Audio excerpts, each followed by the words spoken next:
Baik, selamat pagi. Assalamualaikum warahmatullahi wabarakatuh.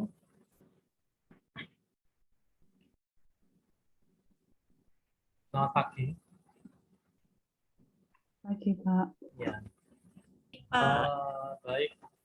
Sesuai jadwal pertemuan kita pada hari ini terkait dengan tes metode ya untuk topik mengenai hak guna bangunan. Jadi sekarang saya balik aja. Jadi kalian presentasi dulu, nanti saya memaparkan materi. Ini yang sekarang jadwalnya presentasi kelompoknya Rahmat Gusti Setiawan. Apa sudah siap untuk presentasi? Ya Pak, sudah siap. Ya, monggo. Saya persilakan. Ya, ya.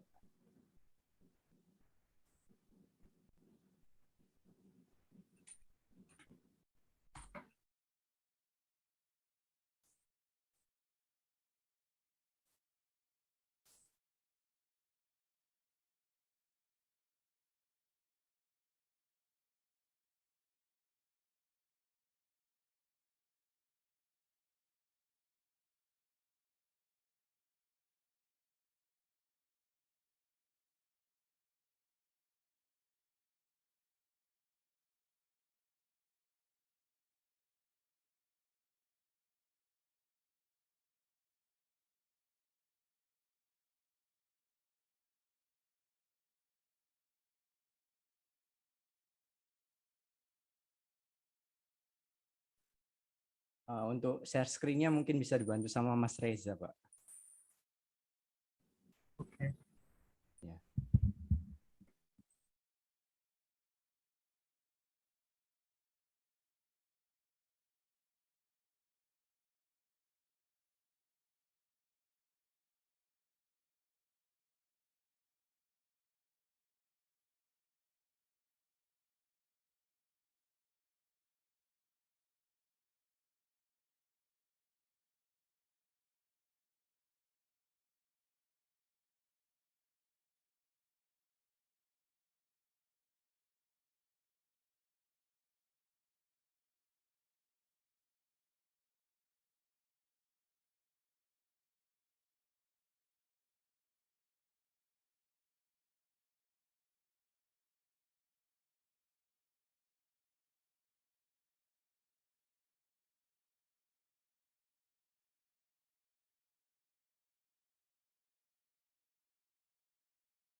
Belum dimulai. Yang presentasi ya.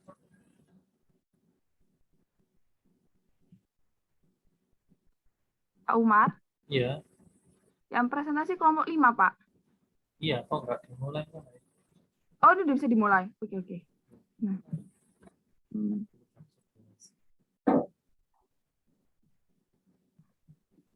Saya buka ya, Pak Umar.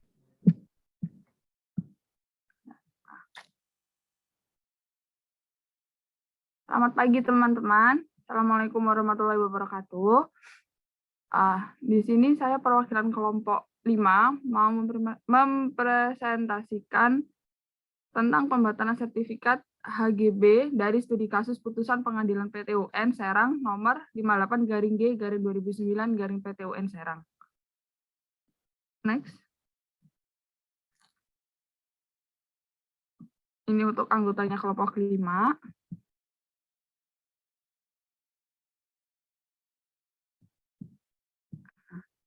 Ini untuk yang akan kami bahas tentang kasus posisi, dasar hukum, isu hukum 1, isu hukum 2, kesimpulan dan saran. Kasus posisi yang akan dipaparkan oleh Mas Zainul.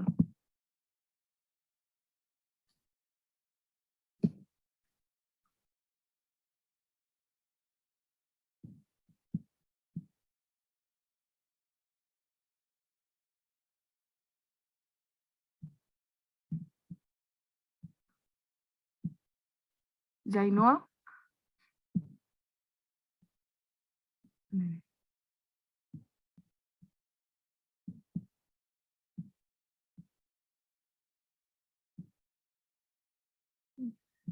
Bentar.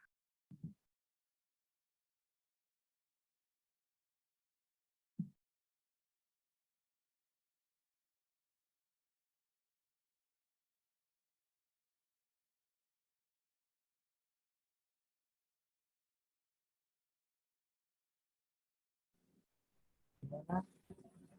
Apa lompat dulu kelompok ke-6 dulu aja ya. Kayaknya lama sekali kelompok.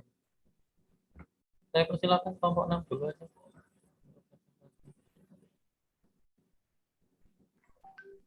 Biar nanti di share screen sama Inal ya Pak, sebentar.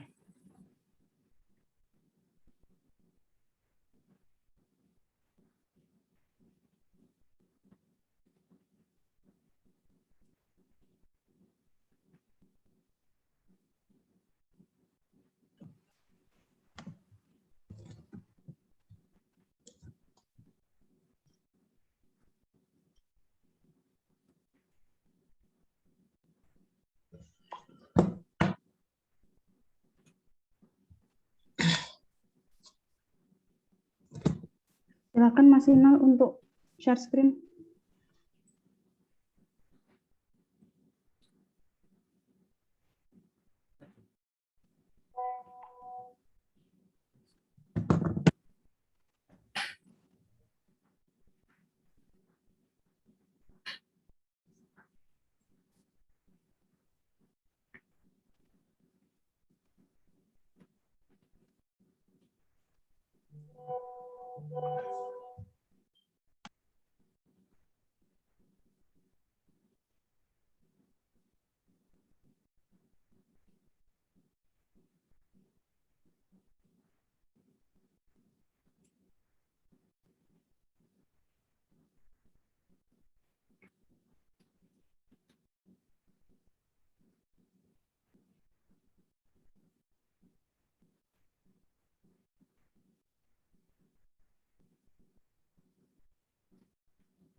Saya bisa mulai Pak Umar?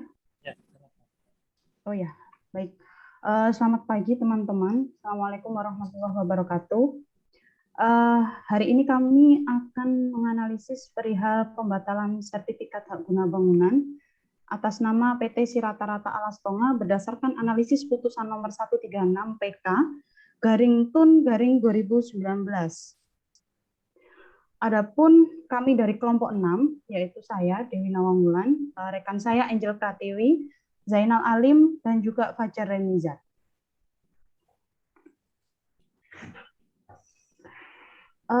Sebelumnya kami akan menjelaskan para pihak yang masuk dalam legal opinion ini. Yang pertama adalah PT Sirata-Rata Alastonga sebagai pemegang SHGB nomor 3 dan nomor 4, tanggal 27 April 2017, badan hukum yang didirikan pada tanggal 17 Oktober 1988. Pihak yang selanjutnya adalah Ali Syahrudin, M. Thohir Hasibuan, Datuk Mustafa, Naim Nasution, Darvin Sulaiman, Hasnul Arifin, adalah sebagai pemilik tanah awal berdasarkan SK Gubernur Provinsi Sumatera Utara nomor 198-DA-HML-LB-1980. Pihak selanjutnya adalah Saimin, Masud, Salam Yoes, Teguh Kurniawan, dan juga Ramin, di mana dalam hal ini adalah sebagai pemilik SHM berdasarkan akte jual beli di hadapan PPAT Amir Abdullah BA pada tanggal 19 Mei 1987 dan tanggal 19 Oktober 2010. Dan pihak yang terakhir adalah Kepala Kantor Pertanahan Kabupaten Labuan Batu yang menerbitkan SHGB nomor 3 dan nomor 4 atas nama PT Sirata-Rata Alastonga. Adapun kronologi kasus dalam legal opinion ini, yang pertama adalah pada tahun 1980, Gubernur Sumatera Utara mengeluarkan surat keputusan, atau dalam hal ini kita bisa menyebut sebagai SK Gubernur, untuk pemberian tanah objek land reform. Dari beberapa SK itu, menurut posisi dalam kasus ini terdapat 2 SK, yakni SK 153-DA-HML-LB-1980 dan juga SK 198-DA-HML-LB-1980, di mana 2 SK tersebut kronologinya seperti ini. Untuk SK 153-DA-HML-LB-1980 sudah dimohonkan haknya dan kemudian terbit SHM nomor 1 sampai 32 pada tanggal 10 Januari 1987. Dari SK tersebut kemudian keluar SHM nomor 1 sampai 32 yang kemudian terdapat beberapa SHM yang kemudian dialihkan kepada Saimin, Mas'ud, Salam Yowes, Teguh Kurniawan, dan juga Ramin. Di lain pihak, SK 198-DA-HML-LB-1980 ini oleh pemegang SK-nya dialihkan kepada PT Sirata-Rata Alas Tonga pada tanggal 9 November 1988 dengan dasar surat pelepasan hak dan ganti rugi. Dari SK 198 DA-HML-LB 1980 tersebut, kemudian pada tahun 2015, PT Sirata-Rata Alas Tonga mengajukan permohonan SHGB dengan dasar surat pelepasan hak dan ganti rugi serta atas dasar SK 198. Kemudian muncul terbit SHGB nomor 3 dan juga nomor 4. Untuk nomor 3 tanggal 7 Januari 2016 yang seluas 140-120 meter persegi yang dikeluarkan oleh Kepala Kantor Wilayah BPN Sumatera Utara, sedangkan untuk SHGB nomor 4 tanggal 24 Februari 2016 seluas 139.915 meter persegi yang dikeluarkan pula oleh Kepala Kantor Wilayah BPN Sumatera Utara.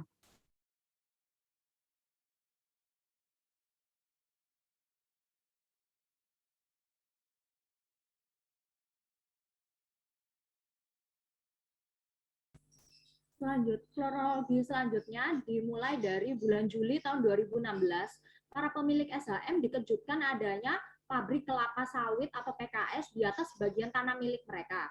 Lalu pada bulan Agustus tahun 2016, Ramin menyurati PT Sirata-Rata Alas Tonga untuk mempertanyakan batas tanah kepada PT Sirata-Rata Alas Tonga. Pada tanggal 27 April tahun 2017, pemilik SHM baru mengetahui secara pasti mengenai berdirinya pabrik kelapa sawit berdasarkan dengan diterbitkannya sertifikat hak guna bangunan nomor 3 dan nomor 4. Pemilik SHM mengukur keadaan tanah di lapangan berdasarkan peta yang dimiliki oleh para pemilik SHM dan yakin bahwa PT Sirata-Rata Alas Tonga telah mengambil atau merampas seluas 44,63 hektar dari kurang lebih 64 hektar tanah milik kelima pihak tersebut. Lalu oleh sebab itu pada 21 Juli 2017 Saimin, Mas'ud, Salam Yowes, Teguh Kurniawan, dan Ramin mengajukan gugatan yang diterima dalam register Kepanitraan Pengadilan Tata Usaha Negara Medan dengan nomor 94-G/2017-PTUN/MDN yang kemudian dalam hal ini terdapat 4 hasil keputusan pengadilan. Yang pertama adalah putusan nomor 94-G/2017-PTUN/MDN dengan putusan gugatan tidak diterima. Pada tingkat banding, putusan nomor 86-B/2018-PT-TUN-MDN menyatakan bahwa gugatan tidak diterima.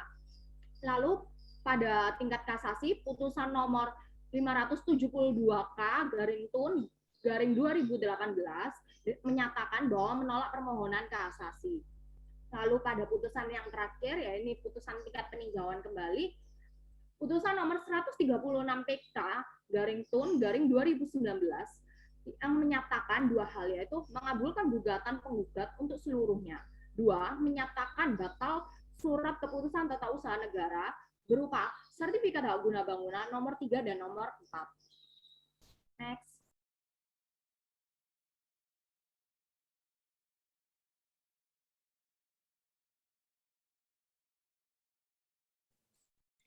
Selanjutnya adalah ratio desidendi putusan tingkat pertama sampai tingkat akhir.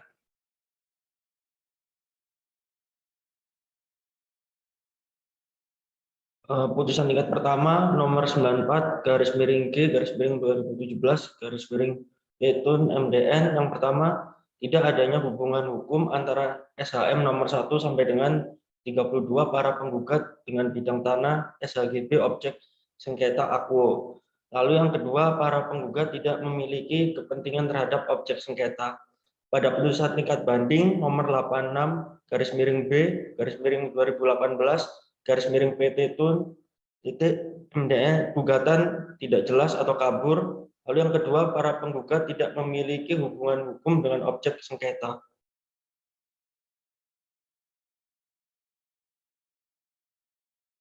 Pada putusan tingkat kasasi nomor 572K/TUN/2018, yang pertama, letak tanah yang didalilkan para pemohon kasasi berbeda dengan tanah pada sertifikat objek sengketa. Yang kedua, tidak terbukti adanya tumpang tindih. Yang ketiga, para penggugat tidak memiliki kepentingan terhadap objek sengketa. Lalu pada putusan peninjauan kembali nomor 136PK/TUN/2019, putusan Mahkamah Agung di tingkat kasasi telah bertentangan dengan peraturan perundang-undangan yang berlaku atau terdapat kekhilafan hakim. Lalu yang kedua, novum yang diajukan para pemohon PK bersifat menentukan sehingga menggugurkan pertimbangan hukum dari putusan kasasi. Yang ketiga, terjadi tumpang tindih antara sertifikat atas nama para penggugat dengan objek sengketa. Lalu yang terakhir, novum P.9 lampiran berita acara kegiatan pengukuran ulang sebagai hasil pengukuran ulang yang dimohonkan oleh penggugat terbukti SHGB terbit di atas SHM.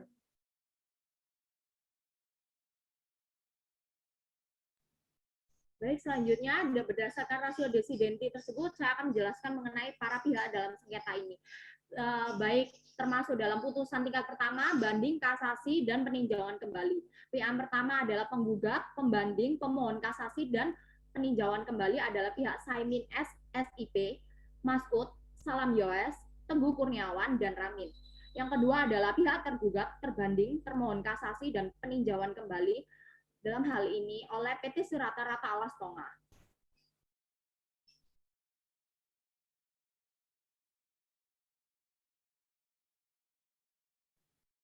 Isu hukum yang kami angkat yakni keabsahan pemberian sertifikat hak guna bangunan nomor 3 garing Desa Simonis yang terbit tanggal 7 Januari 2016 seluas 140.120 meter persegi dengan surat ukur nomor 66 garing Simonis garing 2016 tanggal 7 Januari 2016 dan SHGB nomor 4 garing Simonis yang terbit tanggal 24 Februari 2016 seluas 139.915 meter persegi dengan surat ukur nomor 65 garing Simonis garing 2015 tanggal 29 Desember 2015 atas nama PT Rata-Rata Alas Tonga oleh Kepala Kantor Pertanahan Kabupaten Labuan Batu, Sumatera Utara.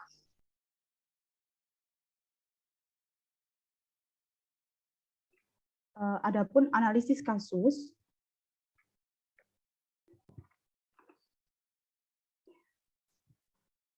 berawal dari asal-usul objek sengketa, bahwa asal-usul dari objek sengketa berdasarkan surat keputusan Gubernur Sumatera Utara nomor SK 153-DA-LB-1980 yang diterbitkan pada tanggal 18 September 1980, di mana Gubernur memberikan hak milik atas tanah yang langsung dikuasai oleh negara sebagai objek land reform kepada beberapa orang.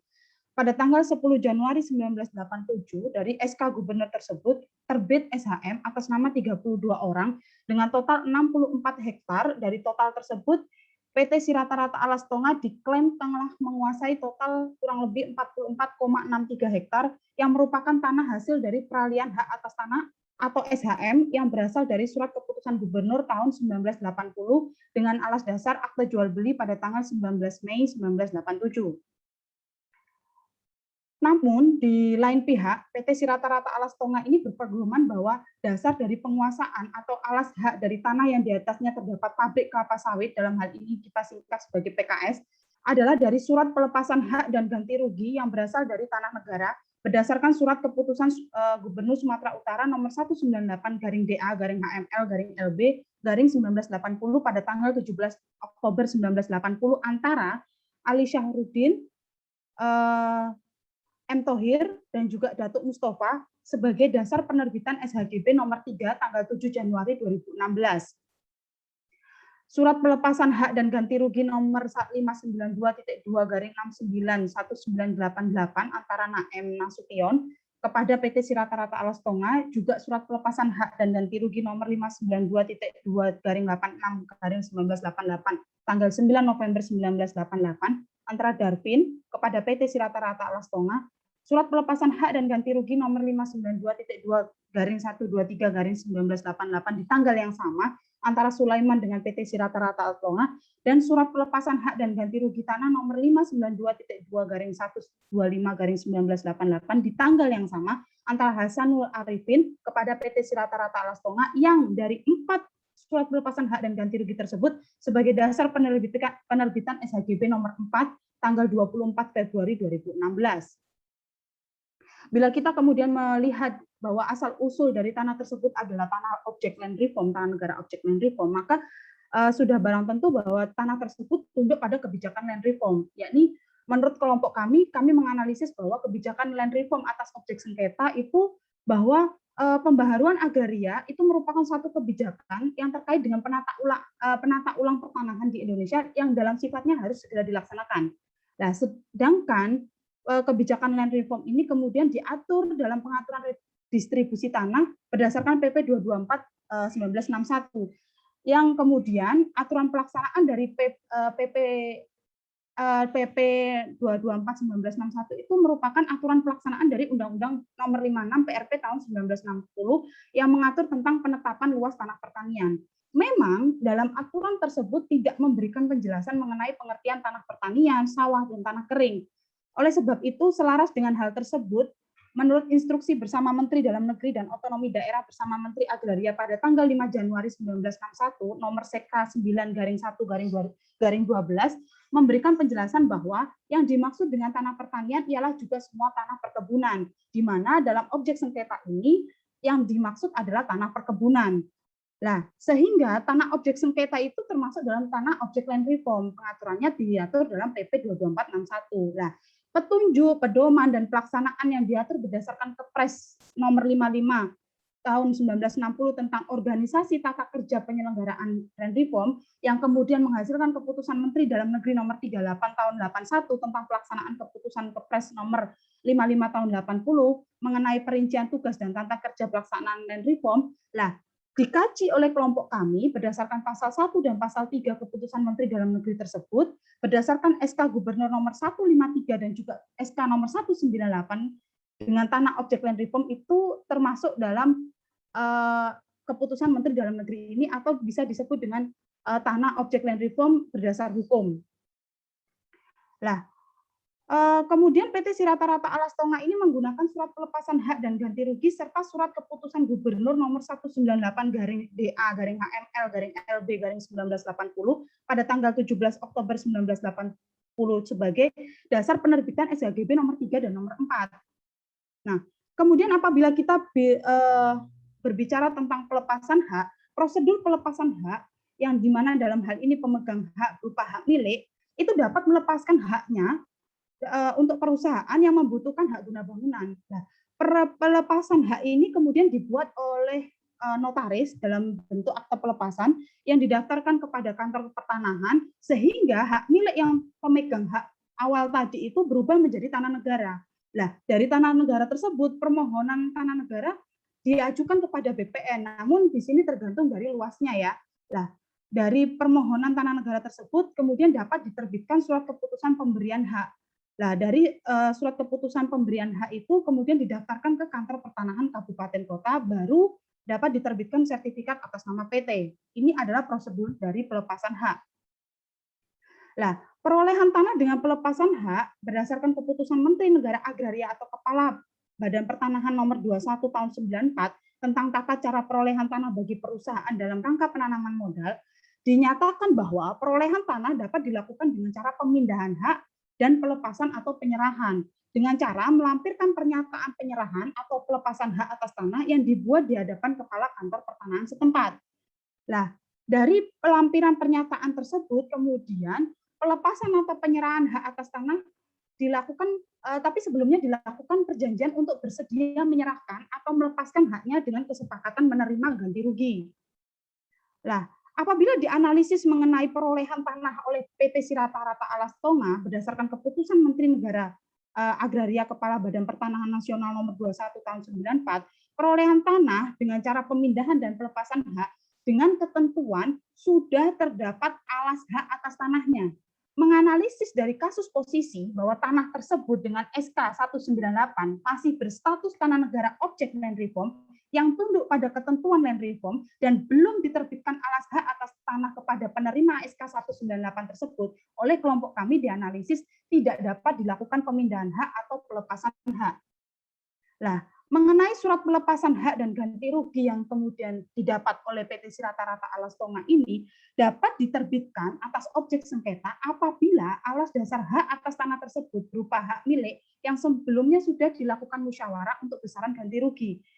Dianalisis dalam kasus posisi bahwa surat pelepasan hak dan ganti rugi atas objek sengketa yang terbit atas dasar surat keputusan Gubernur nomor 198, di mana hak atas tanah dari surat gubernur tersebut termasuk tanah negara objek land reform, surat pelepasan hak dan ganti rugi tanah baru dapat diberikan apabila tanah tersebut sudah berstatus hak milik atau hak atas tanah dari tanah tersebut sudah berstatus adanya kepemilikan yang sah. Sehingga melalui pelepasan hak, maka surat pelepasan hak dan ganti rugi tanah dapat dilakukan. Memang jika kita berbicara mengenai hak guna bangunan dapat diberikan di atas tanah negara, tanah hak pengelolaan maupun tanah hak milik berdasarkan PP nomor 40 tahun 96, dalam kasus ini kelompok kami menyatakan atau menganalisis bahwa HGB tidak semestinya diterbitkan berdasarkan SK Gubernur dengan status tanah negara objek land reform. Alasannya apa? Bahwa pada tahun 97 keputusan Menteri Negara Agraria Kepala Badan Pertanahan Nasional nomor 11 menerbitkan keputusan terkait dengan penertiban tanah-tanah objek redistribusi land reform yang dalam konsideran menimbangnya dinyatakan bahwa banyak yang mengalihkan haknya tanpa izin sebelum memenuhi kewajiban. Oleh kelompok kami, hal ini diartikan secara a contrario bahwa tidak seharusnya tanah objek land reform itu dialihkan tanpa izin sebelum memenuhi kewajiban. Sehingga pada diktum pertama dalam keputusannya keputusan Menteri Negara Agraria Kepala BPN ini pada diktum pertama menyatakan batal dengan sendirinya surat keputusan pada tahun 97 itu apabila penguasaan tanahnya sebagai penerima redistribusi dalam jangka waktu 15 tahun tidak memenuhi kewajibannya sebagaimana yang tercantum dalam surat keputusan.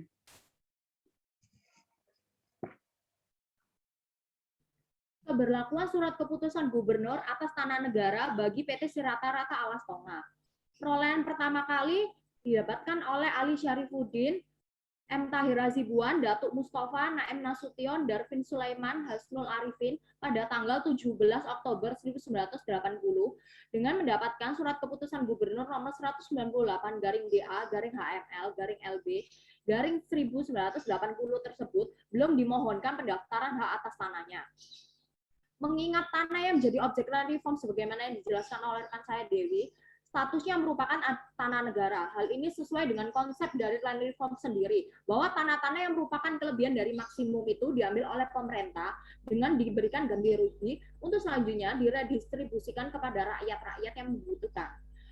Ketentuan pasal 1 huruf D PP nomor 224 tahun 1961 menentukan bahwa tanah-tanah yang dalam rangka pelaksanaan land reform akan dibagikan menurut ketentuan-ketentuan dalam peraturan ini ialah tanah-tanah lain yang dikuasai langsung oleh negara yang akan ditegaskan lebih lanjut oleh Menteri Agraria.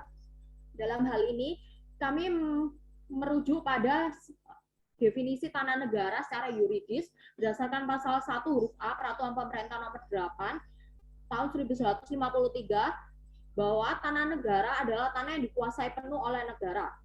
Lalu berdasarkan pasal 1 angka 2 Perkaba nomor 2 tahun 2013 menentukan bahwa tanah negara atau tanah yang langsung dikuasai oleh negara adalah tanah yang tidak dipunyai dengan sesuatu hak atas tanah.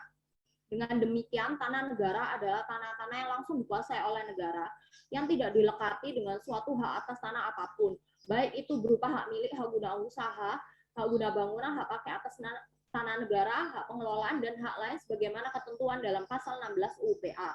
Sehingga pada saat sebelum dilakukan peralihan hak dalam kasus ini, kedua status tanah yang menjadi objek sengketa tersebut masih merupakan tanah negara. Demikian pula pada saat dilakukan peralihan hak oleh PT Rata-Rata Alas Tonga masih berstatuskan sebagai tanah negara.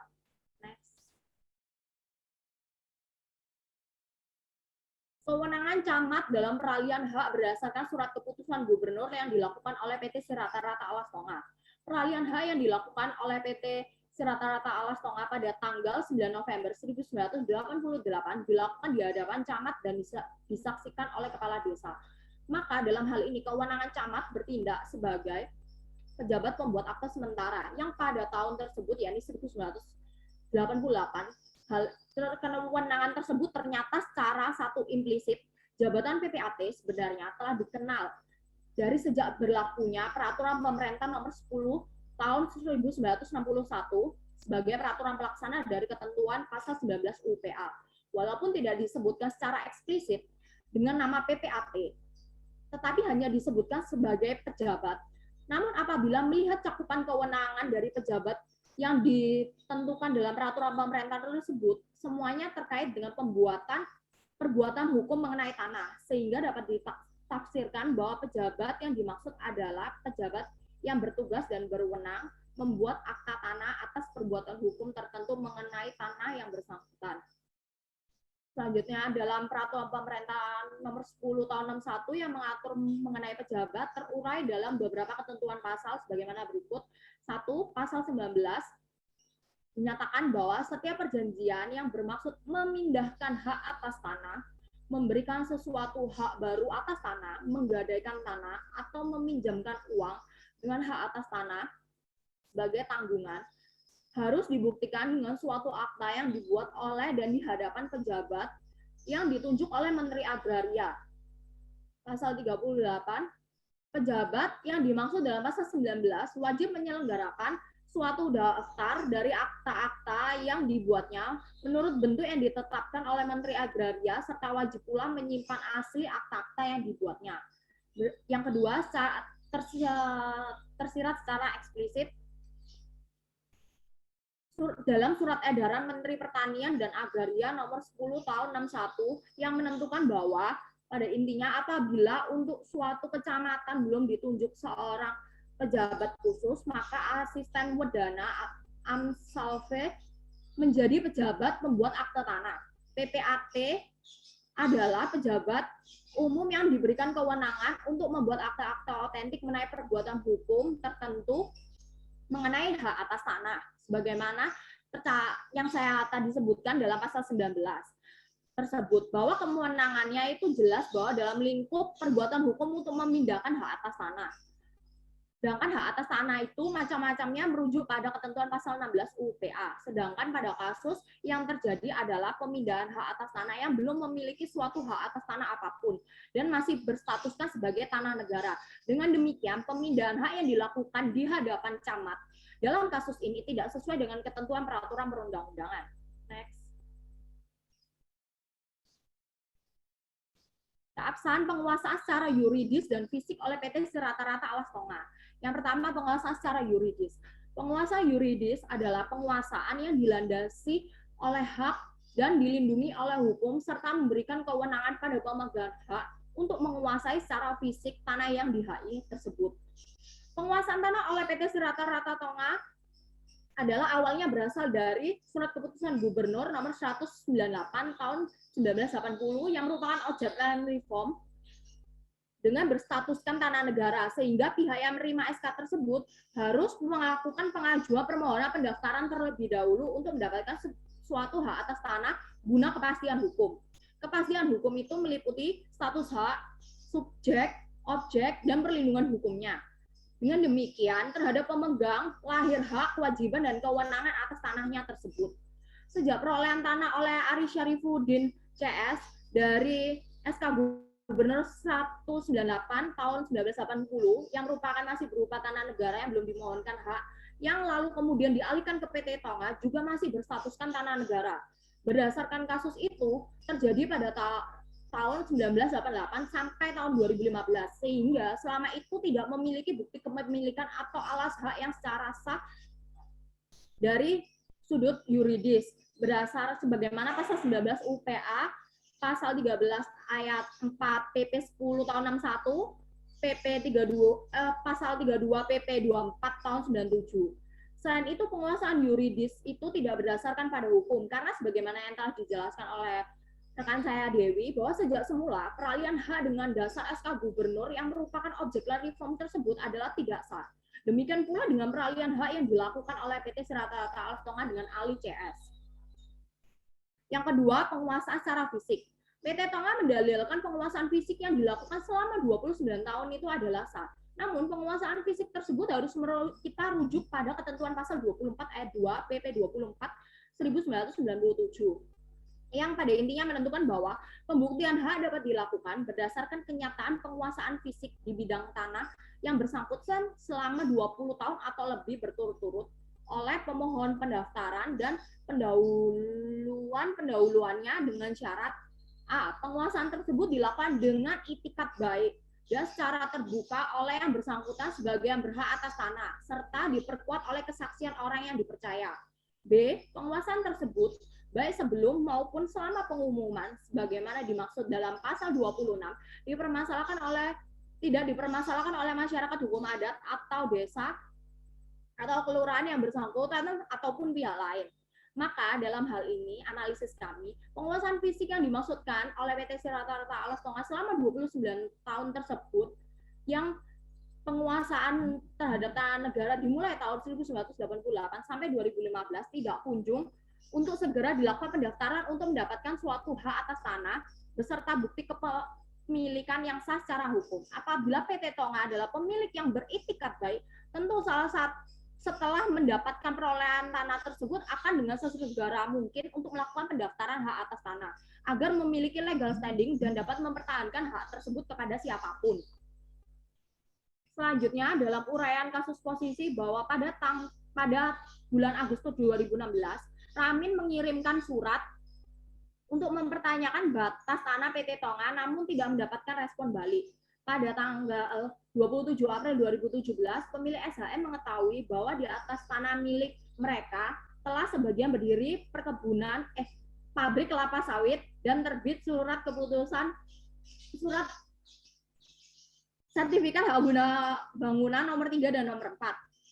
Lalu berikutnya mengenai keabsahan objek sertifikat hak guna bangunan nomor 3 dan nomor 4. Objek tanah yang diajukan permohonan tersebut sejak awal tidak sah, serta penguasaan tersebut tidak sah baik secara fisik maupun yuridisnya, menurut ketentuan peraturan perundang-undangan hukum yang berlaku. Selanjutnya mengenai keabsahan objek SHGB akan dilanjutkan oleh teman saya Fajar. Terima kasih.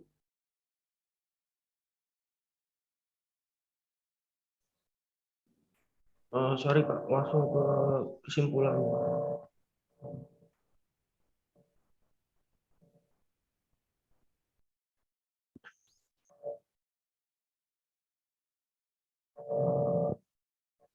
Oke, untuk kesimpulannya, perolehan hak atas tanah oleh PT Sirata Alas Tonga dengan dasar surat pelepasan hak ganti rugi dianalisis tidak sah menurut hukum sebab pelepasan hak terhadap objek sengketa merupakan objek land reform yang berstatus tanah negara berdasarkan keputusan Menteri Agraria Negara Badan Pertanahan Nasional 11 tahun 1997 menetapkan bahwa tanah-tanah objek land reform tidak untuk dialihkan kepada pihak lain. Lalu yang kedua, penguasaan secara yuridis berdasarkan surat keputusan Gubernur Kepala Daerah Provinsi Sumatera Utara nomor 198/HML/LB/LB/1980 tanggal 17 Oktober 1980 serta surat pelepasan hak dan ganti rugi tahun 1988 yang dijadikan pengajuan sertifikat hak guna bangunan tidak memiliki keabsahan secara hukum. Yang ketiga, penguasaan fisik yang dilakukan oleh PT Sirata Alas Tonga selama 29 tahun dinilai tidak beralas dasar hak atas tanah apapun, sebab selama dalam kurun waktu tersebut tidak ada itikat baik untuk segera mengajukan permohonan hak atas tanah. Lalu yang keempat, penerbitan SHGB nomor 3 dan nomor 4 dianalisis tidak sah secara hukum sebab menurut keputusan Menteri Agraria atau Badan Pertanahan Nasional nomor 11 tahun 1997 dalam keputusannya membatalkan seluruh surat keputusan gubernur yang telah diterbitkan dalam rangka pemberian hak tanah objek land reform dan menghapus tanah negara objek land reform tersebut yang kemudian penguasaan tanahnya untuk ditata kembali sesuai dengan peruntukan serta pemanfaatannya sehingga pengajuan SHGB nomor 3 dan nomor 4 yang dimohonkan tersebut telah dicabut haknya. Dan yang terakhir bahwa BPN tidak memenuhi asas-asas umum pemerintahan yang baik, terutama asas kecermatan sehingga menimbulkan sengketa atas keputusan tata usaha negara yang telah diterbitkan, yaitu sertifikat hak guna bangunan.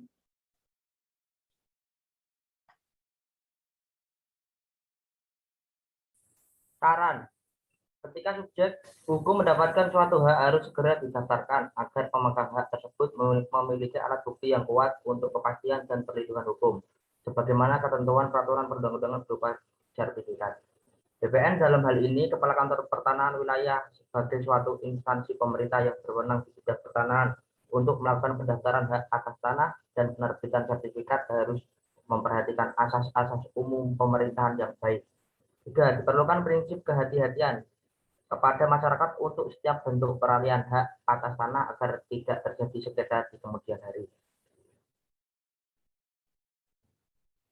Terima kasih. Sekian, terima kasih presentasi dari kelompok kami. Ya, silakan di kelompok yang lain untuk pertanyaan atau sanggahan kepada kelompok 6.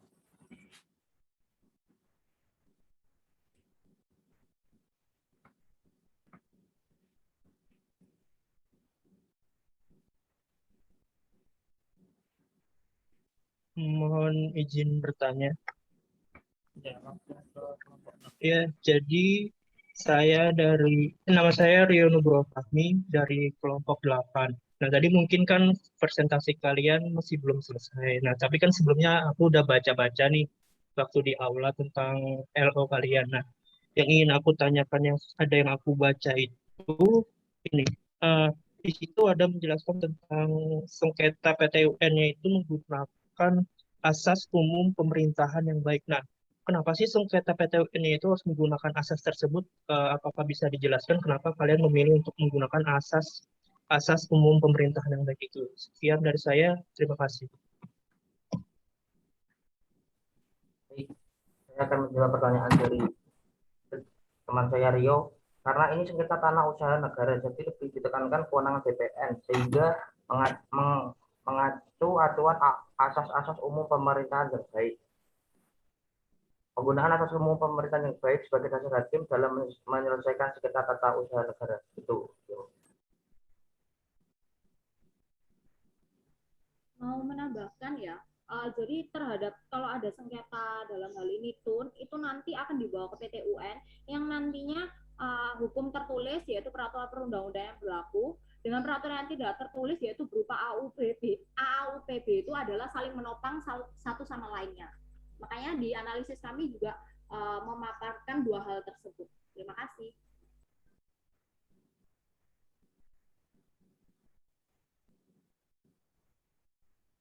Udah, Terima kasih.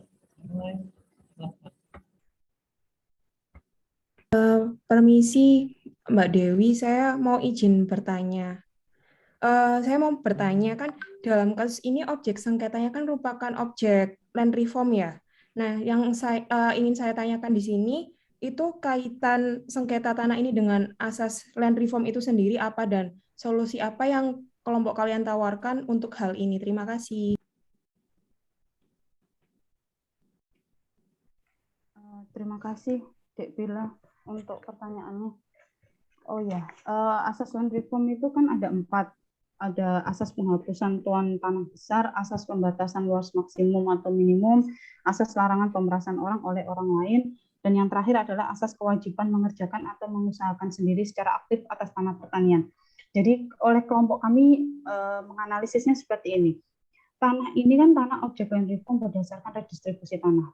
Nah, menurut kami PT Sirata Rata Alas Tonga ini sudah melanggar atau sudah tidak memperhatikan asas mengenai kewajiban mengerjakan atau mengusahakan sendiri secara aktif atas tanah pertanian. Kenapa kok dalam peraturan Kementerian ATR BPN pada nomor 11 tahun 97 itu tidak boleh dialihkan? karena itu melanggar dari adanya asas kewajiban mengerjakan atau mengusahakan sendiri secara aktif atas tanah pertanian. Jadi seharusnya tanah tersebut itu diusahakan secara aktif oleh pemilik dari penerima SK tersebut. Seharusnya diusahakan sendiri oleh penerima SK tersebut. Tapi kemudian dialihkan itu kepada PT Siratarata Alastonga. Oleh sebab itu, oleh kelompok kami menganalisis bahwa ketentuan-ketentuan terhadap objek land reform terhadap asas harus diusahakan sendiri oleh pemiliknya itu kemudian selaras oleh ketentuan ATR BPR nomor 11 tahun 97 itu. Jadi solusinya ya harus dibatalkan dan itu harus diredistribusi kembali untuk ditata ulang agar tanah-tanah pertanian atau dalam kasus ini adalah tanah perkebunan itu bisa diusahakan oleh masyarakat di daerah tersebut, khususnya masyarakat pertanian. Begitu, Bila.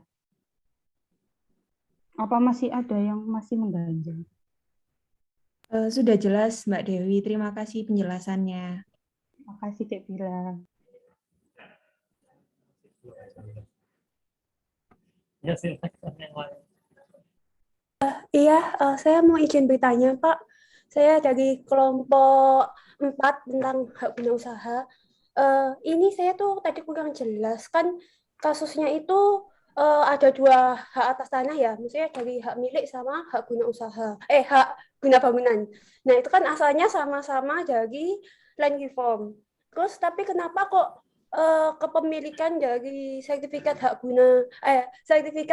hak miliknya itu tadi sah, tetapi kok yang hak guna bangunannya tadi tidak sah sejak dari peralihannya, seperti itu. Terima kasih. Oh iya, saya menjawab. Terima kasih Bila pertanyaannya. Jadi kenapa kok terhadap sertifikat hak milik tersebut sejak dari peralihannya telah sah, sedangkan pada hak guna bangunan itu sejak dari peralihannya tidak sah. Memang benar dua-duanya berasal dari objek land reform. Namun dalam hal ini terhadap sertifikat hak milik tersebut, setelah pemilik yang pertama mendapat dari SK gubernur tersebut langsung mengajukan permohonan hak atas tanah lalu diberikan hak milik. Lalu oleh pemilik yang pertama hak milik tersebut dialihkan kepada Saimin DKK. Ya, jadi Saimin DKK itu sebagai pemilik sertifikat hak milik berikutnya. Oleh sebab itu, karena waktu dialihkan sudah ada memiliki suatu hak atas tanah sehingga peralihannya adalah sah. Sedangkan pada kasus yang peralihan PT Siratarata Alastonga itu tadi, kan dari sejak peralihannya itu tadi, pemilik awal yang menerima SK gubernur, yaitu pihak ahli DKK itu tadi, tidak langsung mengajukan permohonan suatu hak atas tanah. Jadi terhadap SK tersebut, statusnya itu masih merupakan tanah negara. Nah, dari tanah negara itu tadi kemudian dialihkan kepada PT Siratarata Alastonga. Jadi pada peralihan itu tidak tepat karena itu merupakan objek tanah negara gitu. Yang mana seharusnya kan tanah negara tersebut didaftarkan dulu oleh pemilik penerima awal dari SK gubernur itu sebagaimana dengan Pasal 9 ayat 1 huruf F PP 24 tahun 1997 bahwa tanah negara itu salah satu objek dari pendaftaran hak atas tanah. Seperti itu. Terima kasih.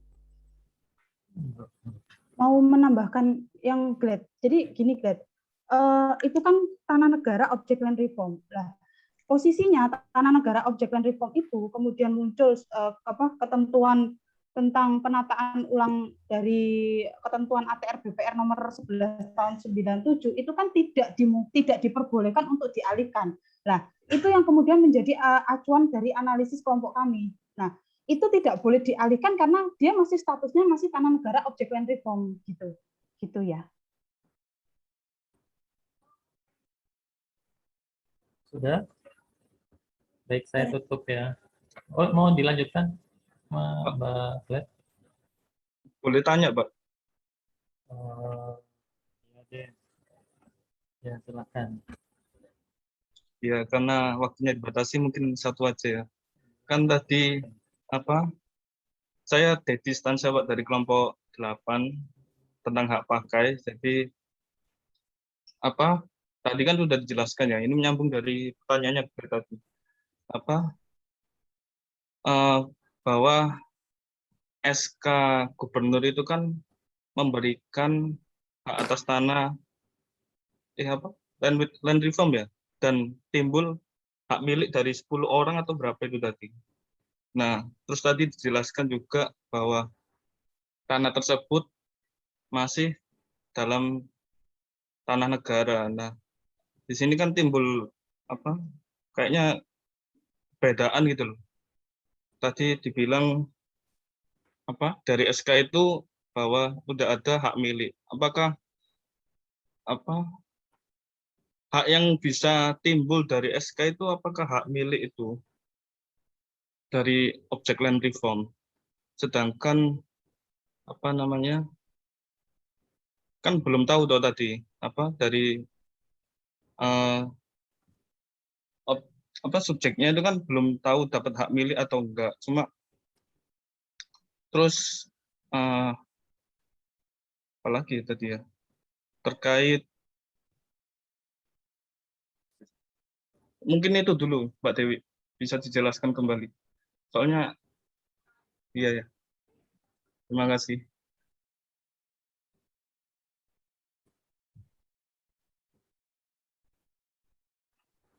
Ya, oke.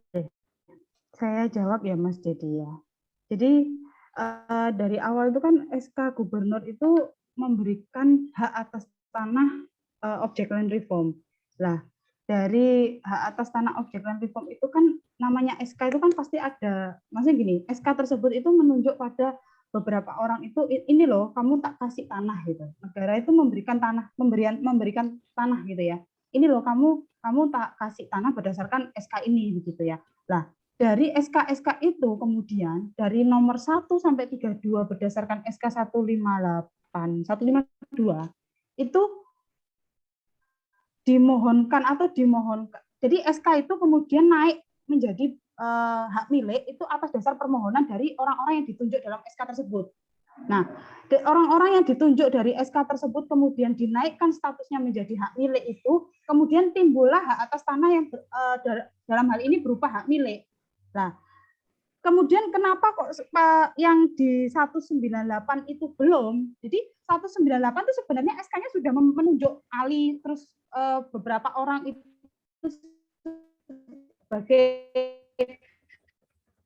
sebagai penerima, bukan peningkatan, maksudnya gini, belum dilakukan permohonan hak atas tanah dari SK tersebut. Jadi otomatis kan tanah itu masih posisinya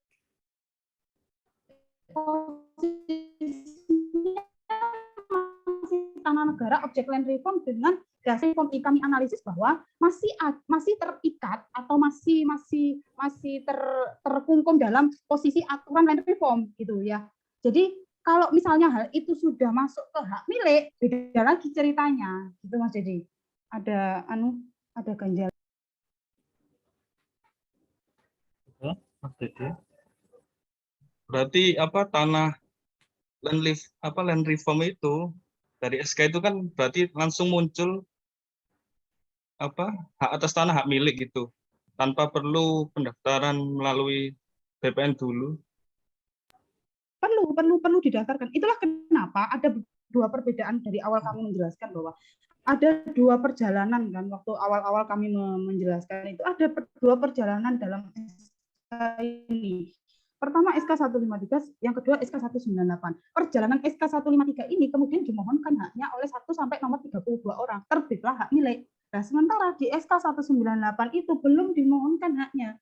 Belum terbit hak milik di situ. Jadi secara otomatis petisi rata-rata alas konga ini berpedoman pada SK 198 itu tidak tepat dong. Orang itu penunjukan terhadap negara oleh badan subjek hukum untuk dilakukan permohonan hak, dalam hal ini hak milik untuk dapat diusahakan tanah pertanian itu dalam ketentuan tanah absensi diusahakan sendiri oleh pemiliknya, begitu Mas.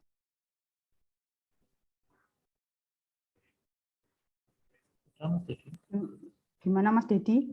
Nanti kalau kurang jelas itu aja Mas Dedi tanya.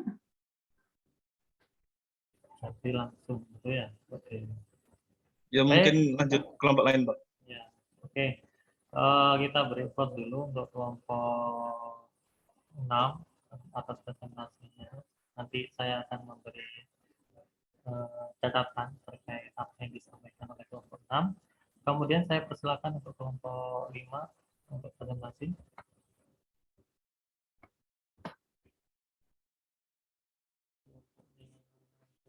Rahmat Gusti Setiawan.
Mas di next Mas ke itu Mas latar belakang.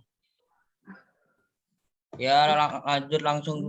Berawal dari tanah dengan sertifikat HPL nomor 1 tahun 1995, pemerintah Kabupaten Daerah tingkat 2 Tangerang. Selanjutnya bahwa ada perjanjian kerjasama pembangunan pusat perbelanjaan dan peremajaan terminal Cimone antara PT Purna Bakti Jaya dengan pemerintah Kabupaten Daerah tingkat 2 Tangerang dengan jangka waktu selama 20 tahun. Bahwa pada tanggal 11 April 1995 terbit surat keputusan Kepala Kantor Pertanahan Kabupaten Tangerang nomor 02 garing H guna bangunan garing KP garing tahun 1995 tentang pemberian hak guna bangunan kepada PT Purna Bakti Jaya atas tanah seluas 19.450 meter persegi. Bahwa dengannya terbitnya sertifikat hak guna bangunan nomor 1450 garing Cimone, kemudian dijadikan ruko Cimone dengan luas 19.450 meter persegi, PT Purna Bakti Jaya pada tanggal 2 Mei 1995 dan berakhirnya pada tanggal 15 Mei tahun 2015. Selanjutnya PT Purna Bakti Jaya melakukan pemecahan terhadap sertifikat HGB nomor 1450 garing Cimone sebanyak 35 sertifikat HGB. Selanjutnya PT Purna Bakti Jaya di dalam melakukan pemecahan sertifikat HGB nomor 1505 garing Cimone dan melakukan jual beli kepada perorangan maupun peningkatan haknya menjadi hak milik atas nama perorangan. Selanjutnya Mas. Dalam pemecahan sertifikat HGB nomor 1505 garing Cimone, dalam prosedur penerbitannya terdapat cacat administrasi yang dilakukan PT Purna Bakti Jaya. Keputusan Kepala Kantor Wilayah Badan Pertanahan Nasional Provinsi Banten nomor 01 garing PBTL garing BPN .36 garing 2 tahun 2018 tentang pembatalan sertifikat HGB nomor 1450 garing Cimone atas nama PT Purna Bakti Jaya beserta turunannya. Selanjutnya, kantor BPN Kota Tangerang menancapkan plang yang berisi pembatalan sertifikat milik PT Purna Bakti Jaya beserta turunannya secara sepihak tanpa pemberitahuan. Selanjutnya, PT Purna Bakti Jaya telah menempuh upaya administrasi dengan menyampaikan keberatan terhadap Dinas Pertanahan Kota Tangerang melalui surat nomor 04 garing warga garing 9 garing tahun 2019 tertanggal 9 Oktober tahun 2019 terkait pembatalan sertifikat HGB nomor 1450 garing Cimone atas nama PT Purna Bakti Jaya beserta turunannya. Selanjutnya atas keputusan pembatalan seluruh sertifikat milik PT Purna Bakti Jaya beserta meliputi pemegang sertifikat baik sertifikat hak milik, sertifikat hak guna bangunan, ini pun terbagi menjadi 2 kelompok, yaitu kelompok sertifikat HGB yang diperpanjang, yang kedua sertifikat HGB yang tidak memperoleh perpanjangan. Selanjutnya, eksekusi pun dilaksanakan dengan pembatalan hak guna bangunan sebagai dasar eksekusinya. Meskipun pembatalan hak guna bangunan tersebut masih terdapat proses hukum di Pengadilan Tata Usaha Negara Serang. Selanjutnya akan dijelaskan oleh Saudara Reza.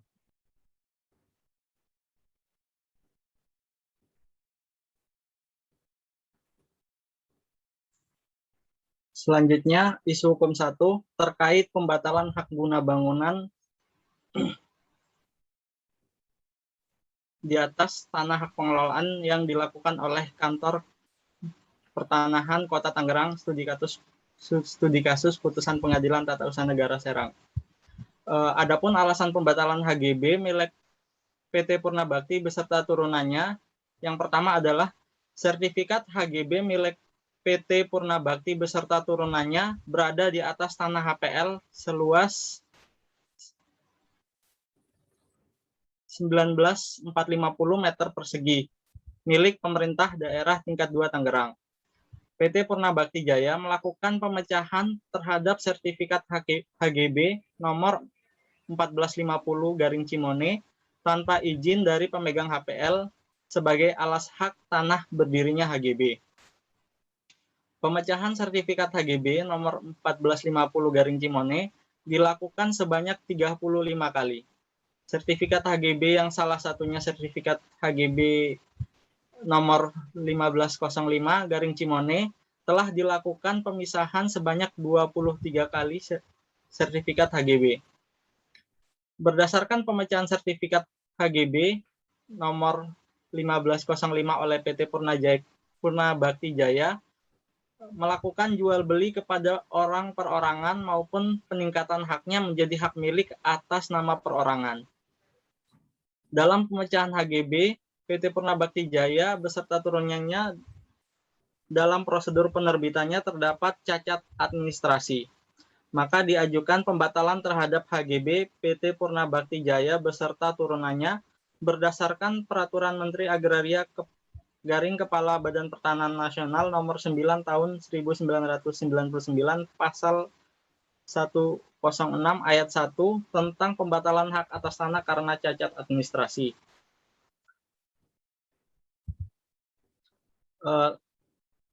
Tentang keabsahan pembatalan HGB milik PT Purnabakti Jaya beserta turunannya.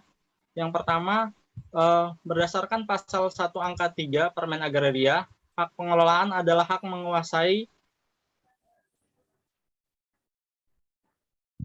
dari negara yang kewenangannya dilimpahkan sebagian kepada pemegangnya. Prosedur terjadinya HGB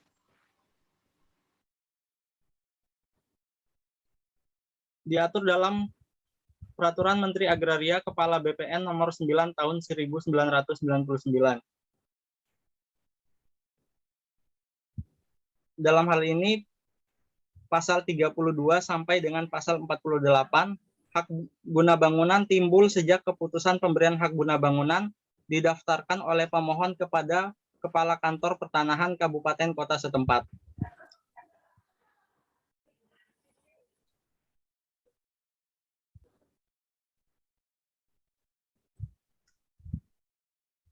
Berdasarkan pasal 30 sampai 31 PP 40 tahun 96 tentang kewajiban pemegang hak guna bangunan,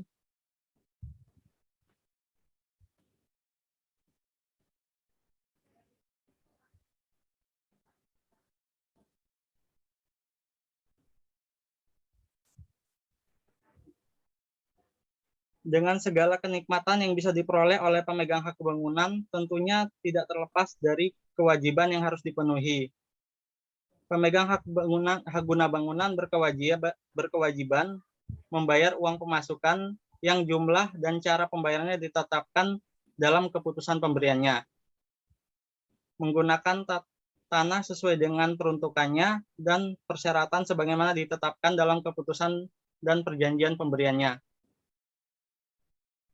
Menyerahkan kembali tanah yang diberikan dengan hak guna bangunan kepada negara, pemegang hak pengelolaan atau pemegang hak milik sesudah hak guna bangunan itu hapus.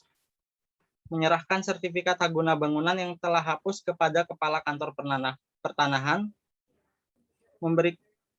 memberikan jalan keluar atau jalan air kemudahan lain bagi pekarangan atau bidang tanah yang terkurung oleh tanah hak guna bangunan tersebut.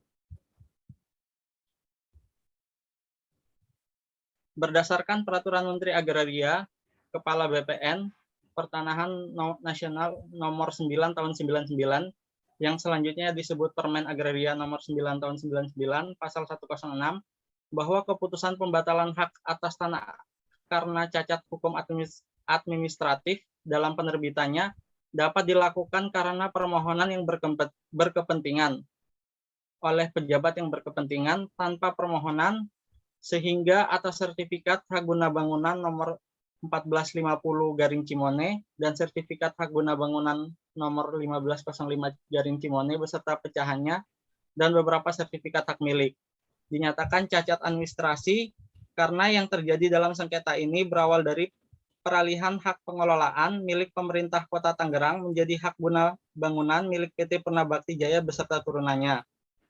PT Purnabakti Jaya memecah hak guna bangunan sebanyak 35 sertifikat tanpa sepengetahuan pemegang hak pengelolaan, yaitu pemerintah tingkat 2 Kota Tangerang.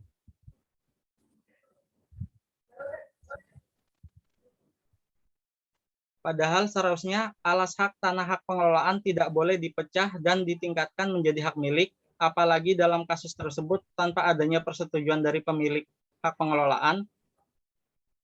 Peran hak pengelolaan yang semakin hari semakin besar perannya dalam pembangunan nasional, karena di atas tanah hak pengelolaan tersebut diberikan hak atas tanah yang lainnya seperti hak guna bangunan, hak pakai, atau hak milik. Dengan demikian, secara teori sebenarnya peningkatan status hak guna bangunan menjadi hak milik terdiri dari dua proses bersambungan, yaitu yang pertama ada pelepasan hak guna bangunan dari pemegangnya kepada negara menjadi tanah negara, kemudian pemberian hak milik atas tanah negara dari pemerintahan kepada mantan pemegang hak guna bangunan dengan dimaksud berdasarkan keputusan Menteri Agraria Kepala Badan Pertanahan Nasional nomor 6 tahun 1998 tentang pemberian hak milik atas tanah rumah tinggal terdapat dalam pasal 1 dan pasal 3. Dalam perkara ini terjadi cacat administrasi serta kelalaian dari pihak BPN yang memiliki kewenangan dan mengeluarkan sertifikat. Dari sini BPN kecolongan telah menerbitkan sertifikat hak milik, padahal untuk meningkatkan hak menjadi hak milik, alas haknya harus jelas. Sudah salah langkah sejak awal BPN bukannya memperbaiki apa yang menjadi kesalahannya, tapi malah mencabut sertifikat secara sepihak. Untuk hak guna bangunan yang tidak bisa diajukan dalam kasus ini berupa pembaharuan hak menjadi hak milik adalah ruko atau rumah toko dan rukun rumah kantor berdasarkan keputusan Negara Menteri Agraria Kepala Badan Pertanahan Nasional nomor 6 tahun 1998. Dengan demikian, jika bentuk bangunan maupun di dalam IMB-nya tertulis bahwa bangunan tersebut merupakan ruko, maka tidak dapat diajukan peningkatan haknya menjadi hak milik, walaupun pemiliknya adalah WNI perorangan. Selanjutnya, isi hukum 2 akan disampaikan Mas Rahmat. Ya, baik, izinkan saya untuk memaparkan isu hukum 2 kelompok kami terkait status hukum pemegang hak guna bangunan yang telah daluarsa terhadap keputusan Kepala Kantor Wilayah Badan Pertanahan Nasional Provinsi Banten nomor 01/BPL/BPN.36/2/2018 tentang pembatalan sertifikat hak guna bangunan nomor 1450-Cimone atas nama PT Purnabakti Jaya, studi kasus putusan Pengadilan Tata Usaha Negara Serang nomor 58-G/2019 PT UN Serang. Baik. Ketentuan jangka waktu perpanjangan HGB sendiri diatur dalam pasal 26 sampai dengan pasal 29 PP 40 tahun 96. Jangka waktu hak guna bangunan sesuai dengan tanah asalnya, yang mana dalam perkara ini hak guna bangunan di atas tanah hak pengelolaan, yang mana berjangka waktu untuk pertama kali paling lama 30 tahun dan dapat diperpanjang untuk jangka waktu paling lama 20 tahun dan dapat diperbarui untuk jangka waktu 30 tahun. Perpanjangan jangka waktu atau pembaruan hak guna bangunan ini dilakukan atas permohonan pemegang hak guna bangunan setelah mendapatkan persetujuan pemegang hak pengelolaan. Permohonan perpanjangan jangka waktu atau pembaruan hak guna bangunan diajukan selambat-lambatnya 2 tahun sebelum berakhirnya jangka waktu hak guna bangunan tersebut atau perpanjangannya. Jika dikaitkan dalam perkara perpanjangan jangka waktu atau pembaruan hak guna bangunan, dalam perkara ini dicatatkan dalam buku tanah Kantor Pertanahan Wilayah Provinsi Banten tentang pembatalan sertifikat hak guna bangunan Akuo. Kemudian selanjutnya, bagi bekas pemegang hak guna bangunan sendiri, hapusnya hak guna bangunan atas tanah hak pengelolaan mengakibatkan tanahnya kembali dalam penguasaan pemegang hak pengelolaan sebagaimana diatur dalam pasal 36 PP 40 tahun 96. BPN dalam wewenangnya menerbitkan sertifikat semata-mata hanya untuk kepentingan pemegang hak yang bersangkutan sesuai dengan data fisik yang ada dalam surat ukur dan data yuridis yang telah didaftarkan dalam buku tanah. Penerbitan sertifikat itu sendiri bertujuan agar pemegang hak dengan mudah dapat membuktikan haknya. Dalam hal suatu bidang tanah sudah diterbitkan sertifikatnya secara sah atas nama orang atau badan hukum yang memperoleh tanah tersebut dengan itikat baik dan secara nyata menguasainya, maka pihak yang merasa pemegang kuasa atas sertifikat tersebut tidak dapat lagi menuntut pelaksanaan hak tersebut apabila dalam jangka waktu 5 tahun sejak diterbitkannya sertifikat itu tidak mengajukan keberatan secara tertulis kepada pemegang sertifikat yang mana dalam hal ini BPN tidak mengajukan gugatan ke pengadilan mengenai penguasaan tanah tersebut. Kemudian melalui surat keputusan Kepala Kantor Wilayah Badan Pertanahan Nasional Provinsi Banten Akuo tentang pembatalan sertifikat hak guna bangunan Akuo ditindaklanjuti oleh Kantor Dinas Pertanahan Kota Tangerang dengan menancapkan plang yang berisikan pembatalan sertifikat milik PT Purna Bakti Jaya beserta turunannya, sehingga ada ketidakpastian yang timbul karena Kantor Dinas Pertanahan Kota Tangerang yang mengeluarkan plang yang berisi pembatalan tidak pernah menyampaikan informasi apapun kepada PT Purna Bakti Jaya beserta turunannya, sehingga kebenaran mengenai eksistensi pembatalan hak guna bangunan tersebut tidak dapat dipastikan. Kemudian Kantor Pertanahan Kota Tangerang dengan usulan pembatalan hak guna bangunan melalui surat keputusan Kepala Kantor Wilayah BPN Kepala Kantor Wilayah Badan Pertanahan Nasional Provinsi Banten Akuo mengakibatkan pemilik hak guna bangunan tidak dapat melakukan perpanjangan hak guna bangunannya. Hal ini menimbulkan ketidakpastian hukum terhadap pemegang hak guna bangunan yang mana dalam pasal 35 UPA menjamin hak-hak pemegang hak guna bangunan di mana pemegang hak guna bangunan memiliki hak untuk dapat memperpanjang hak guna bangunannya apabila telah selesai masa berlakunya. Next. Mas Riza, next. Ya. Kemudian alasan perpanjangan hak guna bangunan sendiri diatur lebih rinci dalam pasal 26 PP 40 tahun 96 tentang hak guna usaha, hak guna bangunan, dan hak pakai atas tanah. Yang berbunyi, hak guna bangunan atas tanah negara sebagaimana dimaksud dalam pasal 22 atas permohonan pemegang hak dapat diperpanjang atau diperbarui jika memenuhi syarat. Pertama, tanahnya masih dipergunakan dengan baik sesuai dengan keadaan, sifat, dan tujuan pemberian hak tersebut. Kemudian kedua, syarat-syarat pemberian hak tersebut dipenuhi dengan baik oleh pemegang hak. Kemudian pemegang hak masih memenuhi syarat sebagai pemegang hak sebagaimana dimaksud dalam pasal 19. Selain ketentuan syarat tersebut, tanah tersebut juga masih sesuai dengan rencana tata ruang wilayah yang bersangkutan. Kemudian hak guna bangunan atas tanah hak pengelolaan diperpanjang atau diperbarui atas permohonan pemegang hak guna bangunan setelah mendapatkan persetujuan dari pemegang hak pengelolaan.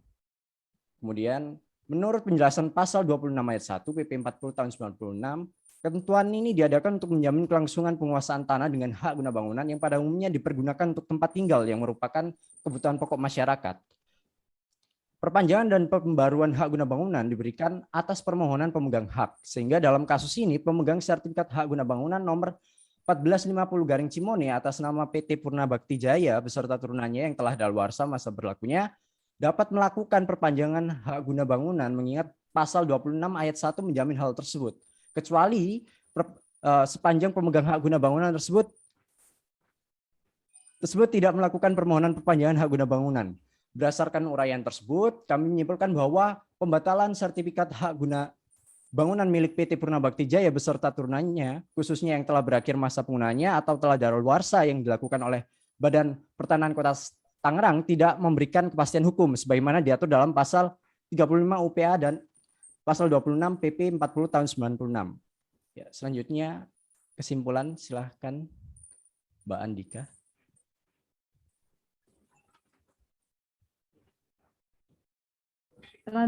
Selanjutnya, dari pemaparan kasus posisi dan isu hukum yang telah disampaikan, maka dapat disimpulkan yang pertama bahwa pembatalan SHGB yang dilakukan oleh BPN itu mereka membatalkan secara sepihak terhadap PT Purna Bakti Jaya itu tidak sah. Karena BPN melakukan pembatalan adalah sertifikat telah dipecah dan ada beberapa yang telah ditingkatkan menjadi hak milik. Yang dimana peningkatan hak tersebut yang memproses adalah tergugat sendiri. Tapi kayak seolah-olah dari BPN itu tapi seolah-olah yang dari BPN bilang kalau yang melakukan catatan administrasi atau sertifikat tersebut adalah pihak PT Purna Bakti Jaya.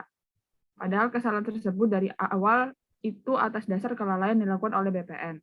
Terus yang kedua, bahwa keabsahan dari status pemegang SHGB di atas HPL yang telah daluarsa dapat dilakukan perpanjangan dengan alasan BPN sudah terlanjur mengeluarkan sertifikat perpanjangan HGB dan peningkatan hak menjadi hak milik, sehingga apabila dibatalkan menimbulkan ketidakpastian hukum terhadap pemegang HGB yaitu PT Purna Bakti Jaya.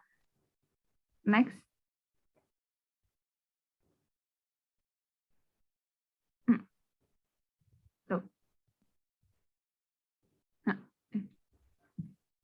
Nah, saran dari kelompok kami, yang pertama agar tidak menimbulkan ketidakpastian hukum, sebaiknya BPN tidak membatalkan sertifikat secara sepihak dari awal. Dan yang dilakukan BPN sebelumnya itu, BPN melakukan somasi kepada PT Purna Bakti Jaya, padahal seharusnya BPN itu melakukan somasi kepada para pemegang hak. Terus yang kedua, sebaiknya BPN lebih cermat lagi dalam menerapkan prinsip kehati-hatian dalam meneliti dokumen dan lebih diperketat lagi supaya tidak mengulangi kesalahan yang sama. Nah, sekian dari kelompok kami. Mohon maaf jika ada kesalahan. Wassalamualaikum warahmatullahi wabarakatuh. Baik, saya buka sesi pertanyaan. Bapak, kelompok 5 saya mau bertanya. Saya Sheila dari kelompok 2, hak milik. Gimana terkait kewenangan BPN sendiri dalam pemberian hak atas tanah secara individual dan kolektif atas tanah HGB milik badan hukum di atas HPL milik Pemda kepada orang perorangan. Terima kasih. Bisa diulangi, Mbak? Ya, lagi. Gimana terkait kewenangan BPN dalam pemberian hak atas tanah secara individual dan kolektif atas tanah HGB milik badan hukum di atas HPL milik Pemda kepada orang perseorangan?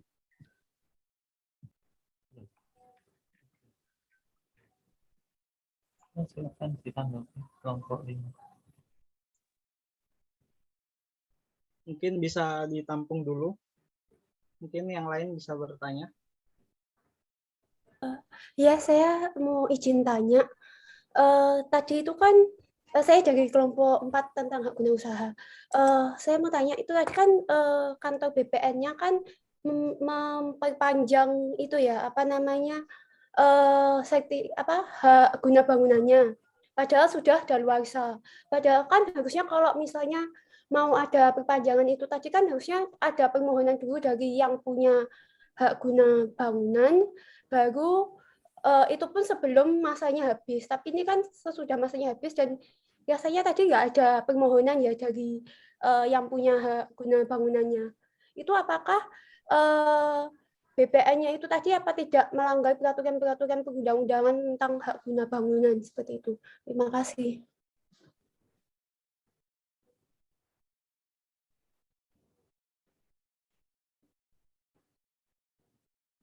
Lagi mau bertanya atau cuma 2 aja?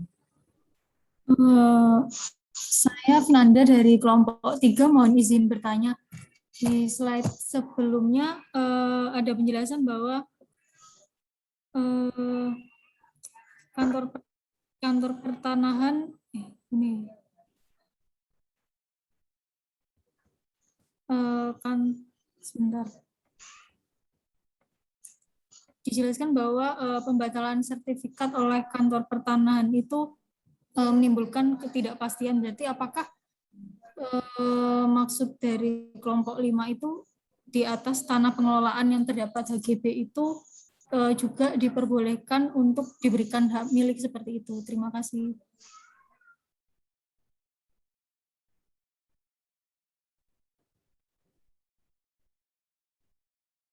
Saya 3 aja pertanyaannya karena waktunya terbatas. Silakan ditanggapi kelompok 5.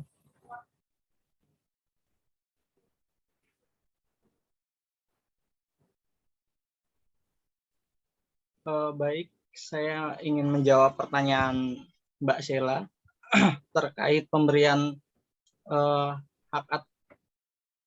hak atas tanah kepada perorangan di mana yang diberikan oleh BPN secara individual dan kolektif terkait tanah HGB di atas HPL milik Pemda.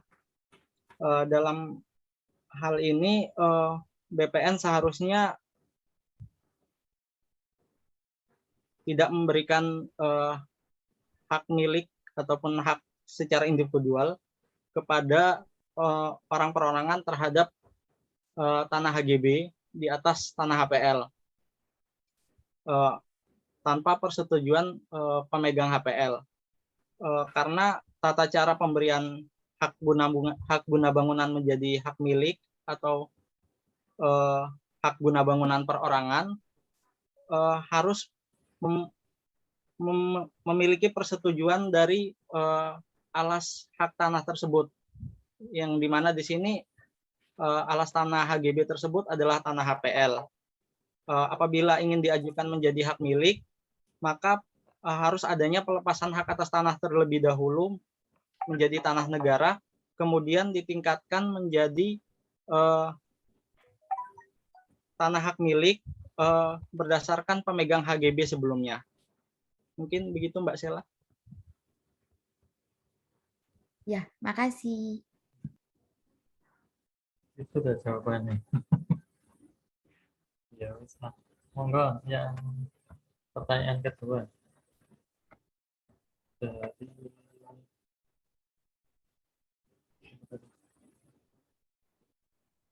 Mbak Gleb atau Mbak Finanda.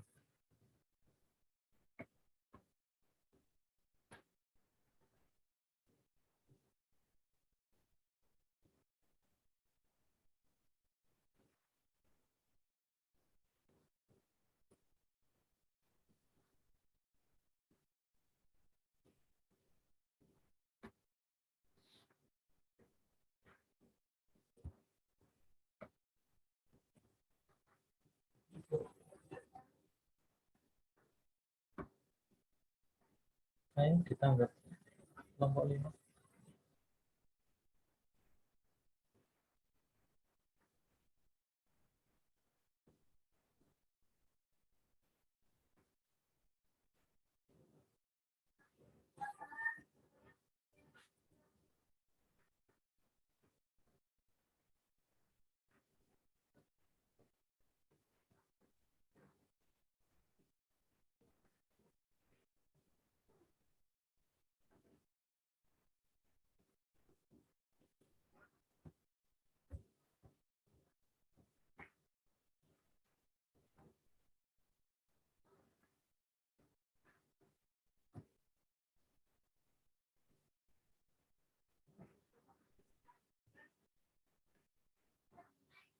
Mau ditanggapi atau tidak pertanyaannya? Kalau tidak, saya langsung jawab dari kedua kelompok.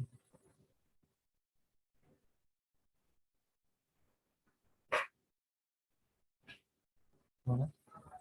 Kelompok 5.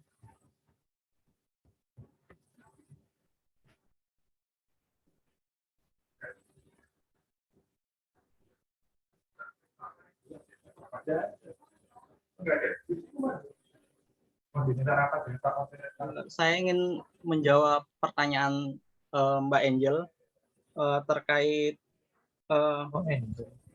Mbak Angel nggak bertanya. Oh, Mbak Glad, maaf Pak. Terkait HGB yang telah berakhir masa berlakunya yang tidak dapat diperpanjang. Memang betul bahwa HGB ketika telah berakhir kembali menjadi tanah sebelum berdirinya HGB tersebut, di mana di sini tanah HPL. Akan tetapi perkara di sini tanah HGB tersebut, maksud saya tanah HPL telah dipecah menjadi beberapa bagian dan sudah ada yang ditingkatkan menjadi hak milik, sehingga apabila HGB yang telah daluarsa tersebut tidak dilakukan perpanjangan, maka menimbulkan ketidakpastian kepada pemegang HGB tersebut. Mungkin bisa ditangkap.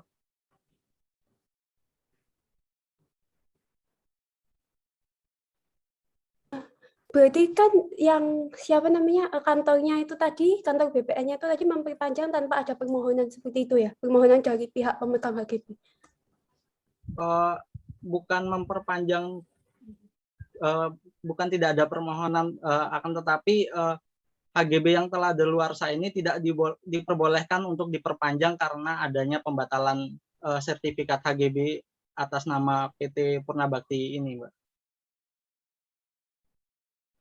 Ya, makasih.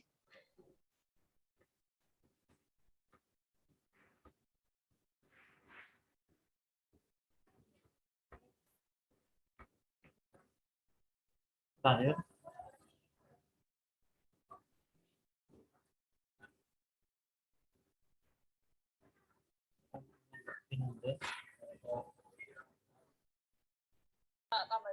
Pak izin Pak, mau menjawab dari kelompoknya Vinanda tentang penjelasan kantor pertanahan pembatalan sertifikat tidak ada kepastian di atas tanah HGB itu boleh diberikan hak milik atau tidak. Nah, dalam kasus ini kan sesuai dalam awal ada persetujuan dari pemegang HPL, dari awal BPN itu memang sudah salah Pak. Kita merujuk pada aturan nomor 9 tahun 99 dalam pasal 104 ayat 2 itu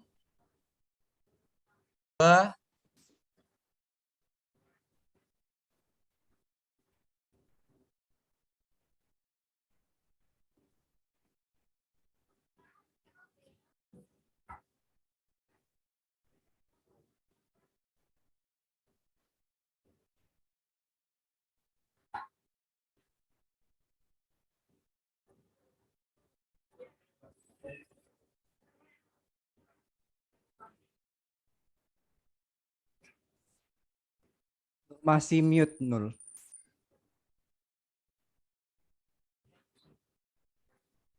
Sorry. Dalam pasal 104 Undang-Undang nomor 9 tahun 99 dalam ayat 2 itu menyebutkan bahwa pembatalan hak atas tanah sebagaimana dimaksud pada ayat 1 diterbitkan karena terdapat cacat hukum administrasi dalam penerbitan keputusan pemberian dan atau sertifikat atas tanahnya atau melaksanakan putusan pengadilan yang telah memperoleh kekuatan hukum tetap. Jadi di sini itu memang awal itu yang salah BPN-nya. Seperti itu, Mbak. Terima kasih.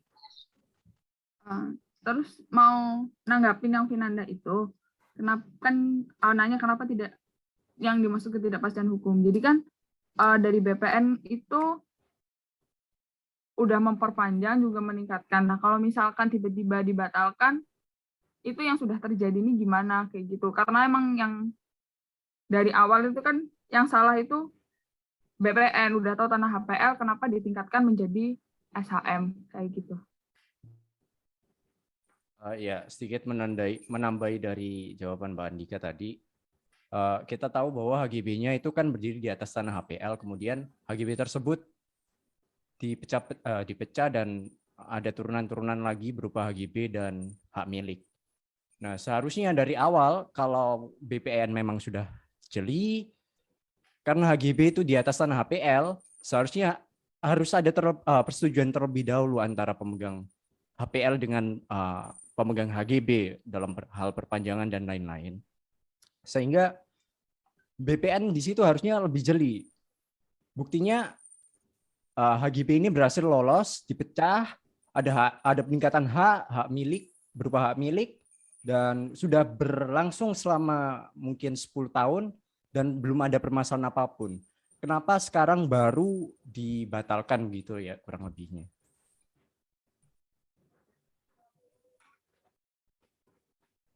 Bagaimana Mbak Vinanda? Iya, sudah jelas. Terima kasih. Oke, karena waktu yang memisahkan kita ini, jadi saya menyimpulkan apa yang disampaikan oleh kelompok 6 dan juga kelompok 5 pada pertemuan pagi hari ini. Jadi saya ke kelompok 6 dulu, karena kesempatan pertama itu di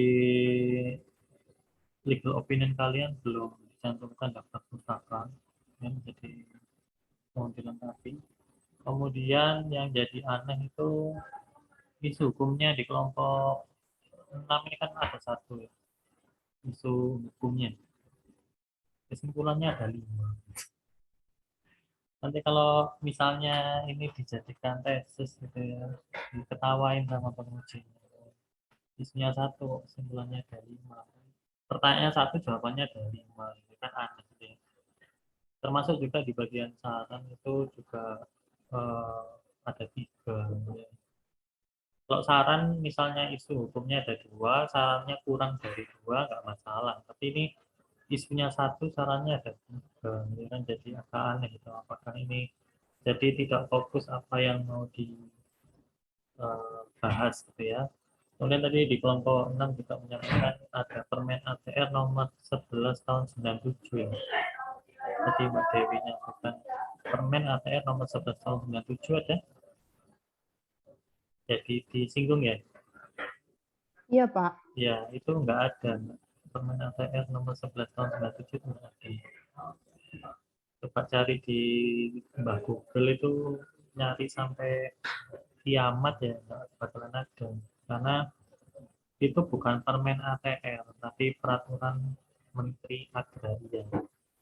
TR itu baru muncul di tahun 2014. Jadi pada saat pergantian presiden, Joko Widodo itu menggabungkan 2 kementerian sehingga namanya ATR. Jadi kalau kalian cek di peraturan sebelum 2014, adanya itu perkaban ya, peraturan kepala badan pertahanan nasional. Kemudian tadi juga ada menyinggung mengenai akibat hukum pelepasan hak milik. Ya, ada ini kayaknya salah konsep juga di kelompok 6. Apa sih akibat hukum dari pelepasan hak milik? Jadi bukan diubah menjadi tanah negara. Kalau misalnya dilepaskan itu hapus, menyebabkan hak atas tanahnya itu hapus, bukan diubah. Kalau diubah itu malah yang kelompok 5 tadi yang salah menyebutkan. Pada saat hak guna bangunan itu jadi hak milik, bukan pembaharuan hak itu namanya. Tapi B menjadi hak milik itu namanya perubahan hak.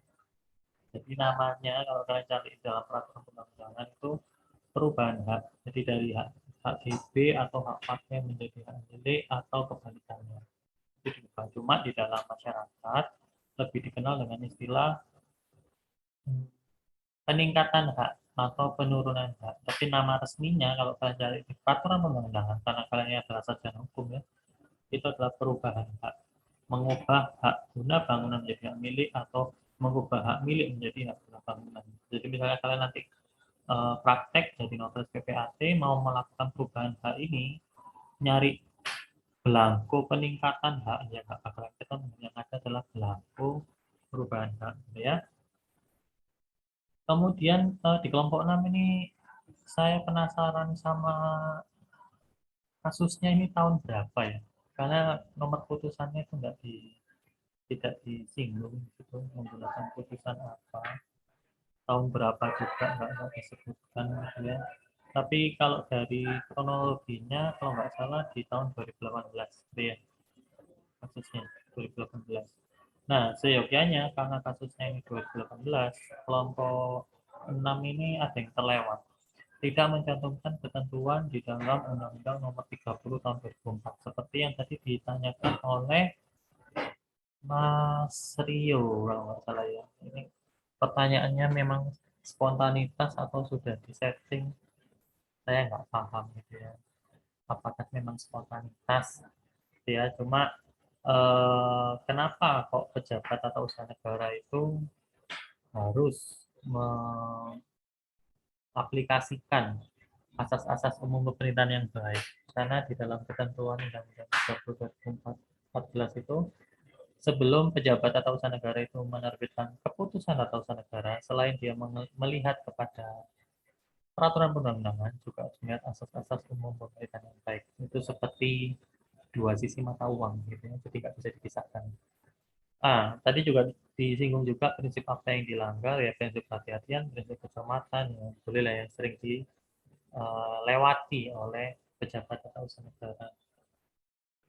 Nah, kemudian selain Undang-Undang Nomor 30 2014 juga Perpres 86-nya itu juga belum dicantumkan sama kelompok ini. Peraturan Presiden Nomor 86 Tahun 2018 tentang reforma agraria. Cuma yang jadi aneh, yang jadi pertanyaan dari saya untuk khususnya untuk kelompok 6, ini kan membahas mengenai hak guna bangunan. Nah, hak guna bangunan ini digunakan untuk apa? Peruntukannya. Pabrik kelapa sawit, Pak, kalau di kasus posisi. Ya, jadi digunakan untuk mendirikan bangunan, gitu ya. Tapi kenapa kok pembahasannya malah lari ke reforma agraria? Karena sependek sepengetahuan saya, reforma agraria itu bicara mengenai tanah-tanah pertanian. Sedangkan hak guna bangunan itu kan peruntukannya bukan untuk pertanian. Dia digunakan untuk non pertanian. Nah, ini saya malah aneh, itu saya sampai cari tadi di tadi yang pembahasannya kelompok 6 ini terkait reforma agraria. Hak guna bangunan memang ada. Dia merupakan salah satu objek reforma agraria atau non-reform. Tapi di sini bukan dalam kaitannya tidak mengusahakan tanahnya secara aktif, karena hak guna bangunan bukan dalam tataran mengusahakan tanah secara aktif sebagaimana disebutkan dalam prinsip hukum yang ada dalam pasal 7, pasal 10, dan pasal 17 UPA. Hak guna bangunan itu bisa menjadi objek reform jika dia ditelantarkan atau dia sudah jangka waktunya sudah habis tidak diteruskan, maka dia akan menjadi objek reform. Tapi untuk penggunaan tanah yang apa ini dalam kaitannya dengan tanah petani itu kurang cocok kalau itu hak guna bangunan. Nah, saya malah bertanya balik juga untuk kelompok ini, apakah orang atau subjek hukum yang diberikan hak guna usaha dan hak guna bangunan kan subjeknya sama ya, WNI dan juga Badan Hukum Indonesia. Apakah orang yang diberikan hak guna usaha itu tidak boleh mendirikan bangunan menurut kalian? Boleh, Pak Umar. Boleh. Alasannya, padahal kan hak guna usaha kan digunakan untuk. Oh iya. Boleh, boleh apa tidak boleh? Jadi kalau misalnya kalau menurut saya itu begini, kalau hak guna usaha itu kan kadang tanahnya itu kan nggak dibangun ini bangunan atasnya itu. Nah, itu bisa didirikan bangunan di atasnya gitu, Pak. Ya. Pada prinsipnya nggak boleh. Ya, jadi hak guna usaha itu mendirikan bangunan itu nggak boleh. Cuma andai kata bangunan itu menunjang kegiatan hak guna usahanya, itu pendirian bangunan di atas HG itu diperbolehkan. Salah satu contohnya adalah pembangunan gudang misalnya. Oh, ini kelapa sawit, terus sawitnya dimasukkan dengan gudang biar nggak rusak misalnya. Nah, pembangunan gudangnya itu diperbolehkan. Tapi kembali ke peruntukan awal hak guna usaha itu adalah untuk kegiatan-kegiatan pertanian, perikanan, peternakan, dan juga perkebunan. Sedangkan untuk hak guna bangunan itu digunakan untuk mendirikan bangunan yang berdiri di atas tanah milik orang lain. Coba kalian cek di dalam ketentuan dalam UPA, ya. Saya menyambung untuk yang kelompok kelima, itu kan kasusnya Pemkab, data yang saya dengar tadi Pemkab, perjanjian antara PT dengan pemerintah kabupaten atau kota, gitu ya. Kemudian diberikan hak guna bangunan di atas tanah hak pengelolaan, gitu ya. Kelompok 5. Nah, kalian pernah tahu sertifikat hak guna bangunan di atas tanah HPL gitu? Kalau semisal itu, oh ya, ini saya tanya ke beberapa kelompok. Hak guna bangunan itu bisa berdiri di atas tanah apa saja? Asal tanahnya itu dari apa saja?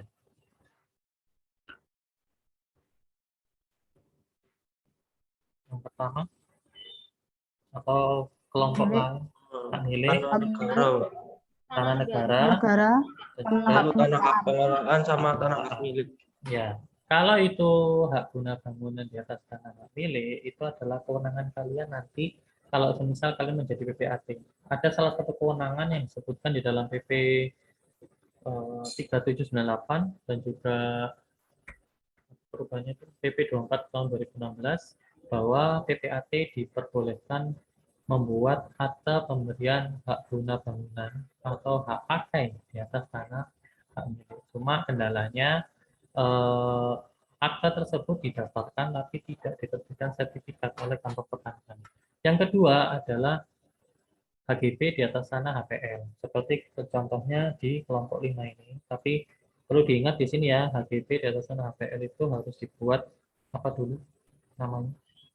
Kalau di dalam tadi Mas Zainul menyinggung masalah Permen Agraria nomor 9 tahun 99. Jadi antara PT sama Pemkab diikat dengan perjanjian apa dulu namanya?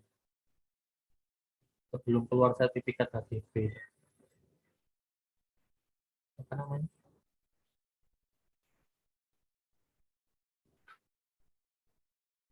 Apa namanya? Apakah tiba-tiba muncul HGB menurut kalian? Terus siapa yang menerbitkan HGB di atas tanah HPL? Apakah Pemkab yang menerbitkan HGB di atas tanah HPL? Mas Zainul?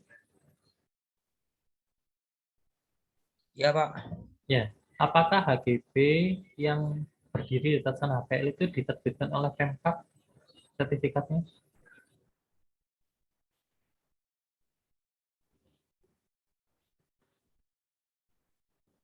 Gimana?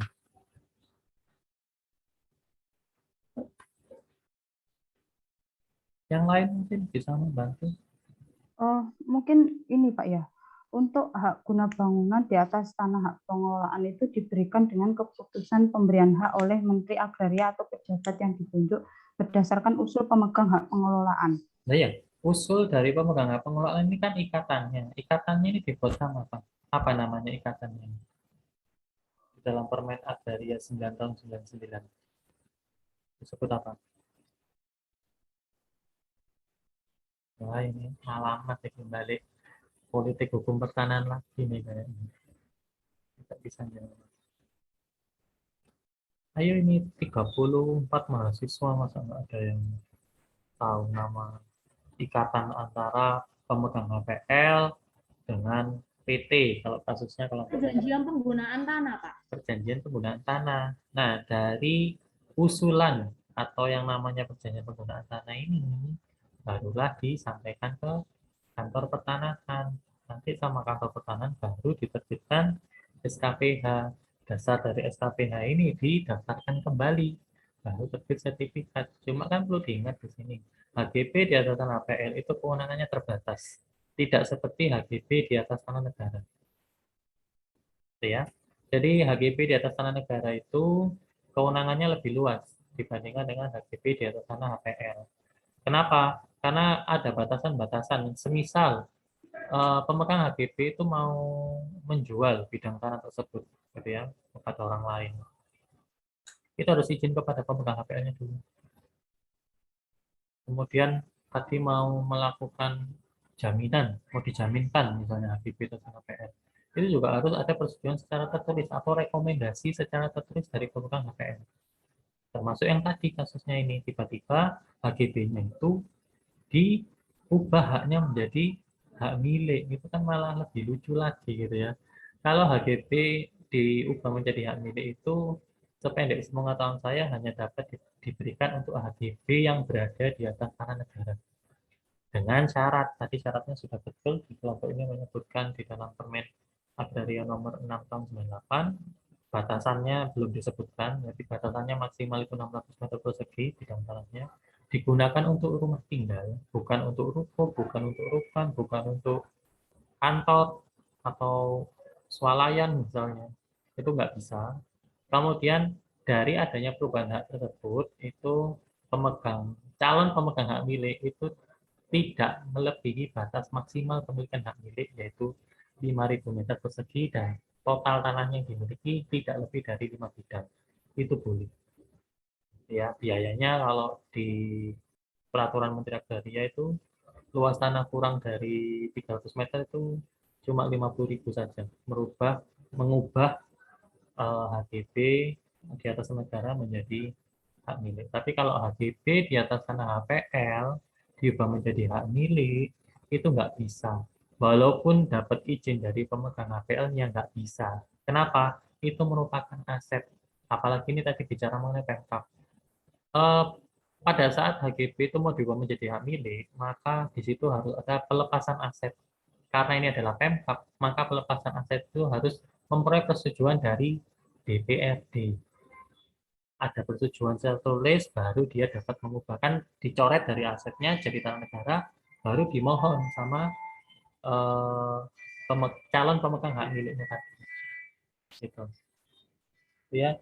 Kemudian di kelompok 5 ini yang perlu diperbaiki, yaitu tadi kelompok 5 menyebutkan ada cacat administrasi di dalam penerbitan sertifikat gitu ya. Cuma kelompok ini tidak menguraikan lebih lanjut. Cacat administrasi itu kan ada 3 ya. Prosedural, prosedurnya, kewenangan, dan substansi. Apa yang dilanggar itu tidak dianalisis, sehingga perlu ditambahkan untuk cacat administrasi apa yang dilanggar oleh pejabat tata usaha negara di sini. Kemudian kalau isunya tadi sudah benar, dan terakhir ini terkait dengan perpanjangan, syarat perpanjangan.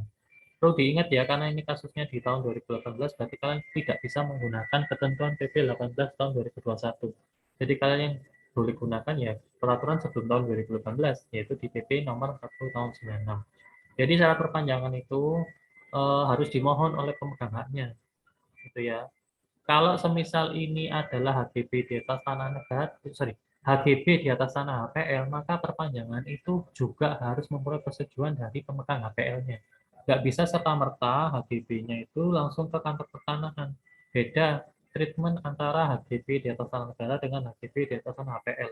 Kalau itu tanah negara, HGB di atas tanah negara, maka 2 tahun sebelum hak atas tanahnya itu hapus, maka pemohonnya harus segera melakukan perpanjangan terhadap bidang tanah yang akan berakhir jangka waktunya, dengan syarat bahwa tanahnya itu masih diusahakan secara aktif oleh pemegangnya, jadi sesuai dengan peruntukannya, kemudian tidak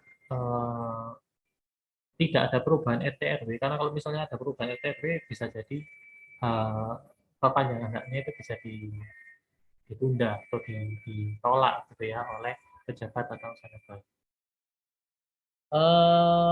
Seperti itu ya. Cuma oh ya, tadi Mbak Angel ada yang kelewat ini. Tadi bicara mengenai tanah negara di dalam PP 2497 merupakan objek pendaftaran tanah ya tadi ya. Menyinggung masalah itu ya. Cuma perlu diingat ya, di pasal 9, coba nanti dilihat lagi. Tanah negara memang merupakan objek pendaftaran tanah. Cuma tanah negara ini tidak diterbitkan sertifikat dulu. Jadi dia hanya dicatat saja tapi tidak diterbitkan sertifikat. Jadi kayaknya penjelasannya tapi keliru yang masalah ini loh, kan ini kan tanah negara terus menjadi objek pendaftaran. Iya, cuma kan tidak diterbitkan sertifikat. Sedangkan orang memiliki kewenangan itu pada saat sertifikat hak atas tanah itu terbit gitu ya, seperti itu. Gitu ya. Jadi analisisnya lebih dipertajam lagi. Bukan tidak bagus, enggak bagus, cuma lebih kalian apa sense of justice-nya itu lebih kuat lagi, akan lebih bagus. Dan untuk kelompok minggu depan saya menyampaikan ya, kan ini kan tadi juga Mas Rio nyebutkan saya membaca apa yang ada di aula hasil analisis kelompok ini. Nah, kalau bikin PowerPoint itu namanya juga PowerPoint ya, itu saran saya poin per poin. Jadi tidak hasil analisis itu dipindahkan ke dalam apa ini namanya PowerPoint-nya terus dibaca. Loh, kalau sekedar cuma baca ya ngapain dipresentasikan gitu loh. Jadi langsung aja ya. Jadi minggu depan kelompok terakhir langsung aja masalah intinya apa, isu hukumnya apa, pembahasannya seperti apa, kesimpulannya apa, selesai. Kok sampai berlembar-lembar slide ini nggak selesai akhirnya. Jadi presentasi itu, apalagi nanti kalian ngambil tesis waktu presentasi, walaupun ini berupa tesis ya, tesis itu lebih kurang paling sedikit itu yang saya pernah baca itu 60 halaman. Kalian hanya diberikan waktu presentasi hanya 7 menit. Bisa nggak sih kalian mempresentasikan 60 halaman dalam waktu 7 menit? Jadi ya cuma gini latar belakangnya apa, masalah intinya apa, isu hukumnya apa, jawaban atas isu 1, isu 2, kesimpulan. Lalu nanti mempersilahkan kepada penguji untuk tanya, gitu ya. Tidak bertele-tele, karena kalau misal ini naskah, kecuali gini, naskah ini baru saya terima hari ini, beda hal, kalian harus menjelaskan. Tapi karena naskah ini sudah saya terima 4 minggu yang lalu, ya saya sudah baca sebenarnya. Ngapain kalian menjelaskan lagi dari awal gitu ya? Ya langsung poinnya aja apa yang dipermasalahkan. Misalnya kayak kelompok 6 gitu ya. Tadi masalahnya apa tadi? HGB-nya kenapa tadi? Saya sampai lupa kelompok 6 ini. Benturan antara siapa dengan siapa. Terus kelompok 5 ini ada tumbang tindih antara PT dengan yang dimiliki oleh orang perorangan. Itu aja kan selesai. Nanti pembahasannya itu baru diuraikan. Seharusnya prosedurnya seperti apa? Atau apakah penerbitan sertifikat itu menyalahi kewenangan yang dimiliki oleh pejabat atau usaha negara, misalnya seperti itu. Gitu ya. Sampai sini ada yang mau ditanyakan mungkin? Ada? Tidak ada? Kalau tidak ada, ya selamat belajar ya. Jadi perlu persiapan lagi ya. Jadi perlu dimanfaatkan lagi. Ya kalian nanti setelah lulus itu mantap gitu ya, sudah bisa buka kantor sendiri. Jadi sudah ada basic yang bisa kalian pegang gitu, jadi pegangan kalian. Mungkin itu terkait perkuliahan pada pagi hari ini. Saya ucapkan terima kasih atas kehadirannya. Saya akhiri. Assalamualaikum warahmatullahi wabarakatuh. Waalaikumsalam warahmatullahi Waalaikumsalam wabarakatuh. Terima warahmatullahi kasih wabarakatuh. Pak. Terima kasih Pak Umar. Terima kasih Pak.